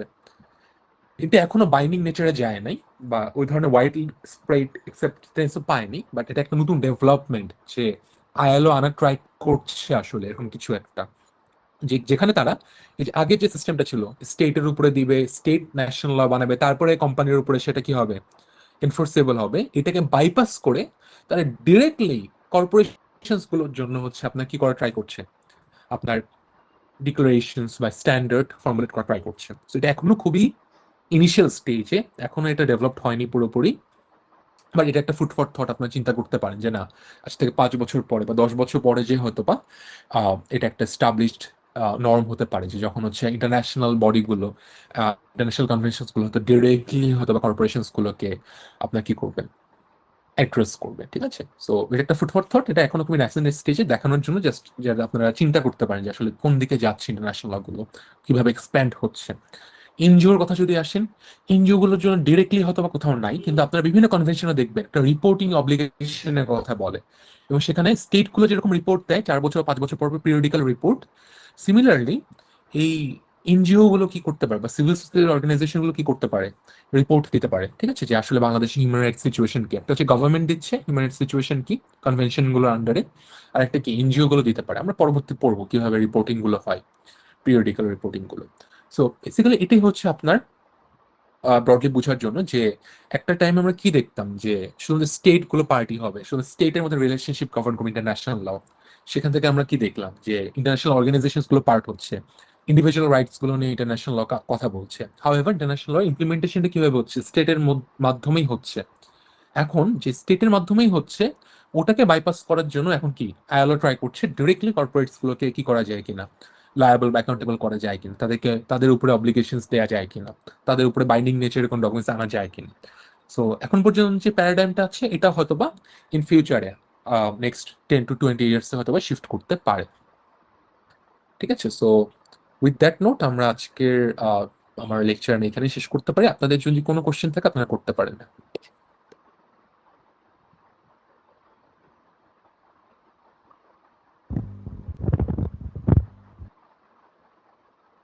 আমার একটা কোয়েশ্চেন ছিল স্যার। জি আমি শুনছি, বলেন। আপনি যে ওই যে হেফাজতি মৃত্যু নিবারণ আইনের কথা বলেছিলেন স্যার, ইন দ্যাট হ্যাঁ। স্যার যখন আমরা দেখি যে স্যার কোনো ল এনফোর্সিং এজেন্সির যখন কাউকে স্যার কাস্টাডিতে নেয় স্যার, আমরা দেখি যে হয়তো তার বিচার হওয়ার আগেই বা তাকে স্যার কোর্টে হচ্ছে চালান দেওয়ার আগে অনেক টাইমে দেখা যায় স্যার রিমান্ডে বা কোনো রকমের টর্চারে তারা মারা যায় স্যার। তো এই মারা যাওয়ার ক্ষেত্রে স্যার যে বিচার বহির্ভূত যেই মানে মৃত্যুটা হয় স্যার, তো এইটার হ্যাঁ। কারণে স্যার মানে হু ইজ টেকেন মানে who is held accountable for this sir, এটা কি মানে ওই যে পার্সনটার আন্ডারে ছিল নাকি whole law enforcing agency sir? এটা তো অবশ্যই ধরেন সে এখন হোল অনফেস এজেন্সি তো করে না, যার ডিরেক্ট সুপারভিশনে ছিল, যার কমান্ডে কাজটা হয়েছে, ইউজুয়ালি কেস টু কেস বেসিসে হয়। এখন পর্যন্ত আসলে আপনার এই 2013 সালে আসার পরে এখন পর্যন্ত খুব সম্ভবত if I am not wrong 3 থেকে 4টার বেশি কেসের আসলে ডিসপোজাল হয় নাই। 3 থেকে 4টা কেস এখন পর্যন্ত শেষ হয়েছে এখানে। আপনারা জানেন বাংলাদেশে আসলে ক্রিমিনাল ইনভেস্টিগেশন, ক্রিমিনাল ট্রায়ালটা আসলে অনেক লেন্দি একটা প্রসেস, ঠিক আছে। তো সেটা শেষ হতে অনেক টাইম লাগে। তো 2013 সালে যদিও মনে হচ্ছে প্রায় 15 বছর 12 বছর আগে এটা আসছে, বাট এই 12 বছরে আপনি আসলে সার্চ করে দেখবেন যে আসলে 3 থেকে 4টার বেশি কেস এখন পর্যন্ত ডিসপোজ হয়েছে বলে আমার জানা নেই আর কি, ঠিক আছে। তো ওগুলোতে আসলে যেই পার্টিকুলার যে পুলিশ স্টেশনে ছিল, যার কমান্ডে টর্চার করা হয়েছে, যার কাস্টাডিতে ছিল, ইনভেস্টিগেশন অফিসার যে ছিল, তাদেরকে লায়াবল করা হয়েছিল। আপনি যদি চান আলাদা করে জানতে, তাহলে আমার সাথে কন্ট্যাক্ট করে আমি আপনাকে দরকার ওই কেসের জাজমেন্ট গুলো আপনাকে আমি দিব নামায়, ডাউনলোড করে আপনি পড়ে দেখতে পারেন আসলে কি বলা ওখানে, ঠিক আছে। জি sir, thank you sir. Mahmudul কিছু বলতে চাচ্ছিলেন? স্যার তাহলে হচ্ছে যে এই যে মানে ক্যাটের কথা যে বলা হচ্ছে, ক্যাট কি শুধুমাত্র ডেথের ক্ষেত্রে কার্যকর হচ্ছে, নাকি হচ্ছে যে না না না, ওখানে টর্চারের হেফাজতে কথা বলা থাকার আছে, সময় হ্যাঁ। বিভিন্ন ওখানে আপনারা টর্চারের দেখবেন ক্ষেত্রে? আমরা যখন একটা যদি ল পড়ি, টর্চারের ক্ষেত্রে হয় তাহলে যে আমাদের রিমান্ড গুলো অ্যাপ্রুভ করা হয় সেটা কি সাংঘর্ষিক না? আচ্ছা একটু আসি, শুনেন। সেটা হচ্ছে যে আহ না, দুইটা বিষয়। একটা বলছেন আপনি টর্চারের মধ্যে কি আসে। আমি যখন একটা ল পড়ি, আমি আপনার জাস্ট ল পড়ে একটা বেসিক ইয়া বলি, সবার আগে আপনারা দেখবেন যে শুরুর দিকে প্রথম দ্বিতীয় সেকশন মধ্যে সংজ্ঞা বা ডেফিনেশন থাকে। লয়ের ডেফিনেশনটা খুব ইম্পর্টেন্ট। টর্চার ডেফিনেশনটা ওখানে দেখবেন। টর্চার শুধুমাত্র কি না, আপনার ডেথ না, ঠিক আছে। এর বাইরে টর্চার একটা বেশ বড় একটা ওয়াইড ডেফিনেশন আছে, আপনারা একটু কাইন্ডলি সার্চ করে ওই যেহেতু আমি বলেছি আমাদের অনেক টপিক আসবে এখানে, আমরা সবাই তো কভার করতে পারবো না ক্লাসের টাইমের মধ্যে। তো আপনার নিজে, আমি জাস্ট আপনাকে সোর্স গুলো বলে দিলে আপনি নিজের একটু দেখে আমাকে পরে রিচ আউট করতে পারবেন, ট্রাই করবো বলার, বাট ক্লাসে হয়তো ডিটেলসে যেতে পারবো না। যেহেতু কোশ্চেনটা করলেন ডেফিনেশনে, টর্চার ডেফিনেশন অনেক ব্রড, শুধু দেখ না, এখানে অন্যান্য ইনজুরি গুলো এটার মধ্যে আসে, আপনার কাইন্ডলি একটু পড়ে নেবেন, ঠিক আছে, ওখান থেকে। সেকেন্ড হচ্ছে যে রিমান্ড আসলে সাংঘর্ষিক কিনা। রিমান্ড আসলে আমরা যে অর্থে রিমান্ডটা বুঝি লেইম্যান ল্যাঙ্গুয়েজে, লতাস রিমান্ড সেটা বলে না। আমি যদি খুবই সিম্পলি বলি আপনাকে, সেকশন টেকশন কিছু রেফার না করে সহজ ভাষায়, ক্রিমিনাল ইনভেস্টিগেশনের নিয়ম হচ্ছে ওই আপনার সিআরপিসির আন্ডারে পুলিশ আপনাকে যখন অ্যারেস্ট করলো, সন্দেহ হলো, অ্যারেস্ট করা 24 ঘন্টার মধ্যে, 24 আওয়ার্স এর মধ্যে আপনাকে কোর্টের সামনে নিতে হবে।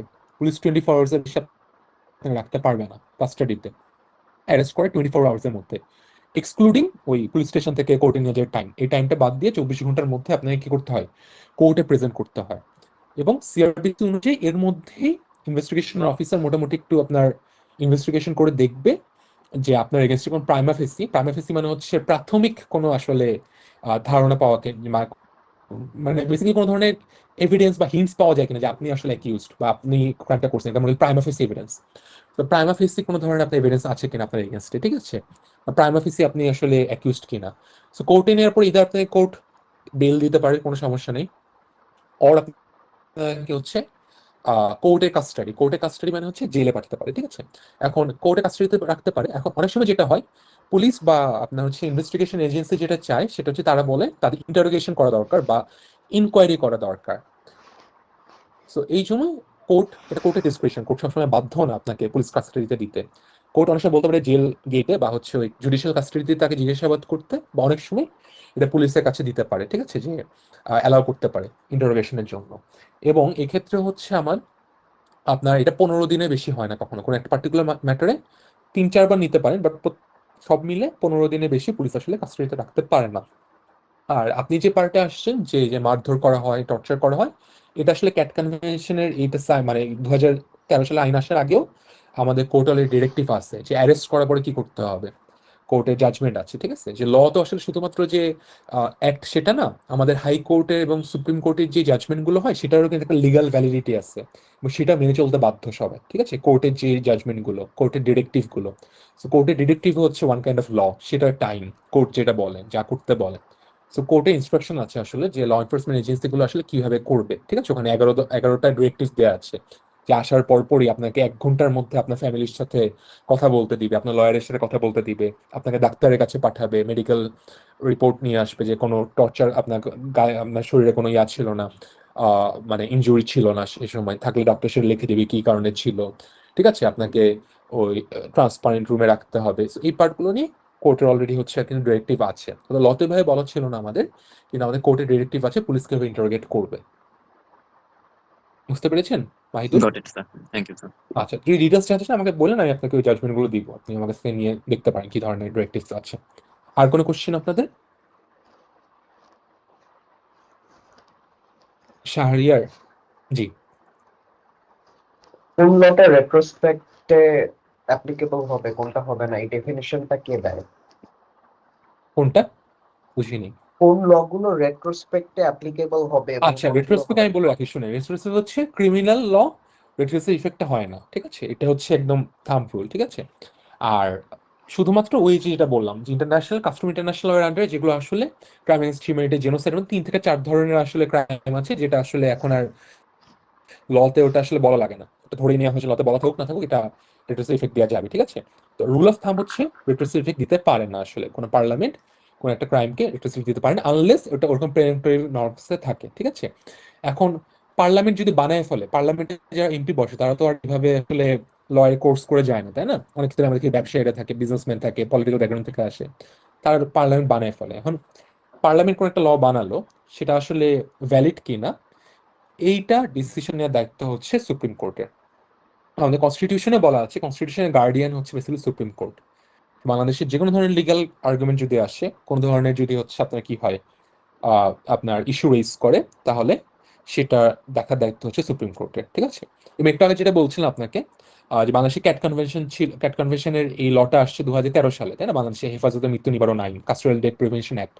13 সাল আগে আসলে কি হতো? আপনারা যখন কনস্টিটিউশন দেখবেন আমাকে মনে করে দিন, যদি আমাদের এই লতে এই কোর্সে পড়ার কথা না, তারপরে যদি আপনি কোশ্চেন জিজ্ঞেস করলেন আমি আপনাকে দেখাই দিব। আমাদের কনস্টিটিউশন আর্টিকেল 102তে আসলে বলা যে আমাদের এক্সিস্টিং কোনো লতে যদি কোনো ধরনের রেমেডি না দেয়া থাকে, এক্সিস্টিং কোনো লতে যদি কোনো ধরনের রেমেডি না দেয়া থাকে বা কোনো বিষয়ে যদি ল না থাকে, তাহলে যে কোনো কেউ আপনার হাইকোর্ট ডিভিশনে যেতে পারবে আপনার আর্টিকেল 102 এর আন্ডারে, যেটাকে আমরা বলি রিট। রিটের নাম তো আপনারা শুনছেন, তাই না? রিট করা যায় সেসব ম্যাটারে যেসব ম্যাটারে হচ্ছে বেসিক্যালি কোনো ল নাই। তার মানে 2013 সালের আগে যদি কেউ যেত কোর্টে, কাউকে হচ্ছে পুলিশ নির্যাতন করলো, তাহলে কিসের মাধ্যমে যেত? রিট করে যেত, ঠিক আছে? তো আপনার যে ম্যাটারে কিছু বলাও নাই, সে ম্যাটারেও যদি আপনার রেমেডি লাগে, তাহলে আপনি কি করতে পারবেন? আপনি যদি মনে হয় যে আপনার কোনো রাইটস ভায়োলেট হলো, বাট এটা কোনো লতে বলা নাই ডিরেক্টলি, রেমেডি দেওয়া নাই লতে কোথাও, তাহলে আপনি ডিরেক্টলি হাইকোর্ট ডিভিশনে যেতে পারবেন আপনার কনস্টিটিউশন আর্টিকেল 102 এর মাধ্যমে, যেটাকে আমরা বলি রিট, ঠিক আছে? রিট পিটিশন করতে পারবেন।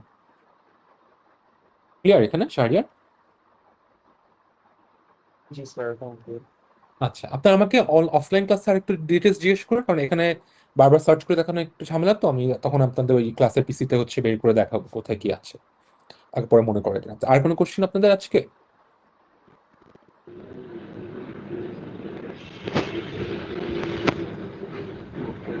সাবমিট কিছু বলতে চাচ্ছেন?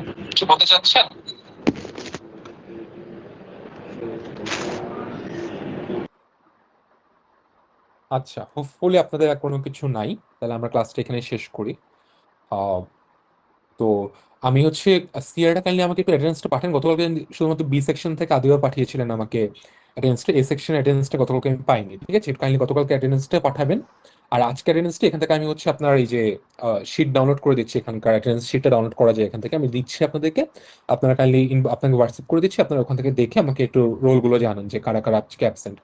মিনিমাম যারা অ্যাটলিস্ট মানে ক্লাসের হাফ অফ দ্য টাইম ছিল তাদের রোলগুলো দিবেন, যারা 4 মিনিট 5 মিনিট করেছিলেন ওই রোলগুলো কিন্তু কাইন্ডলি অ্যালাউ করবেন না অ্যাটেন্ডেন্সের ক্ষেত্রে। ঠিক আছে, ক্লাসটা আমি এখানে শেষ করছি। Thank you everyone. আসসালামু আলাইকুম স্যার। ভালো থাকবেন।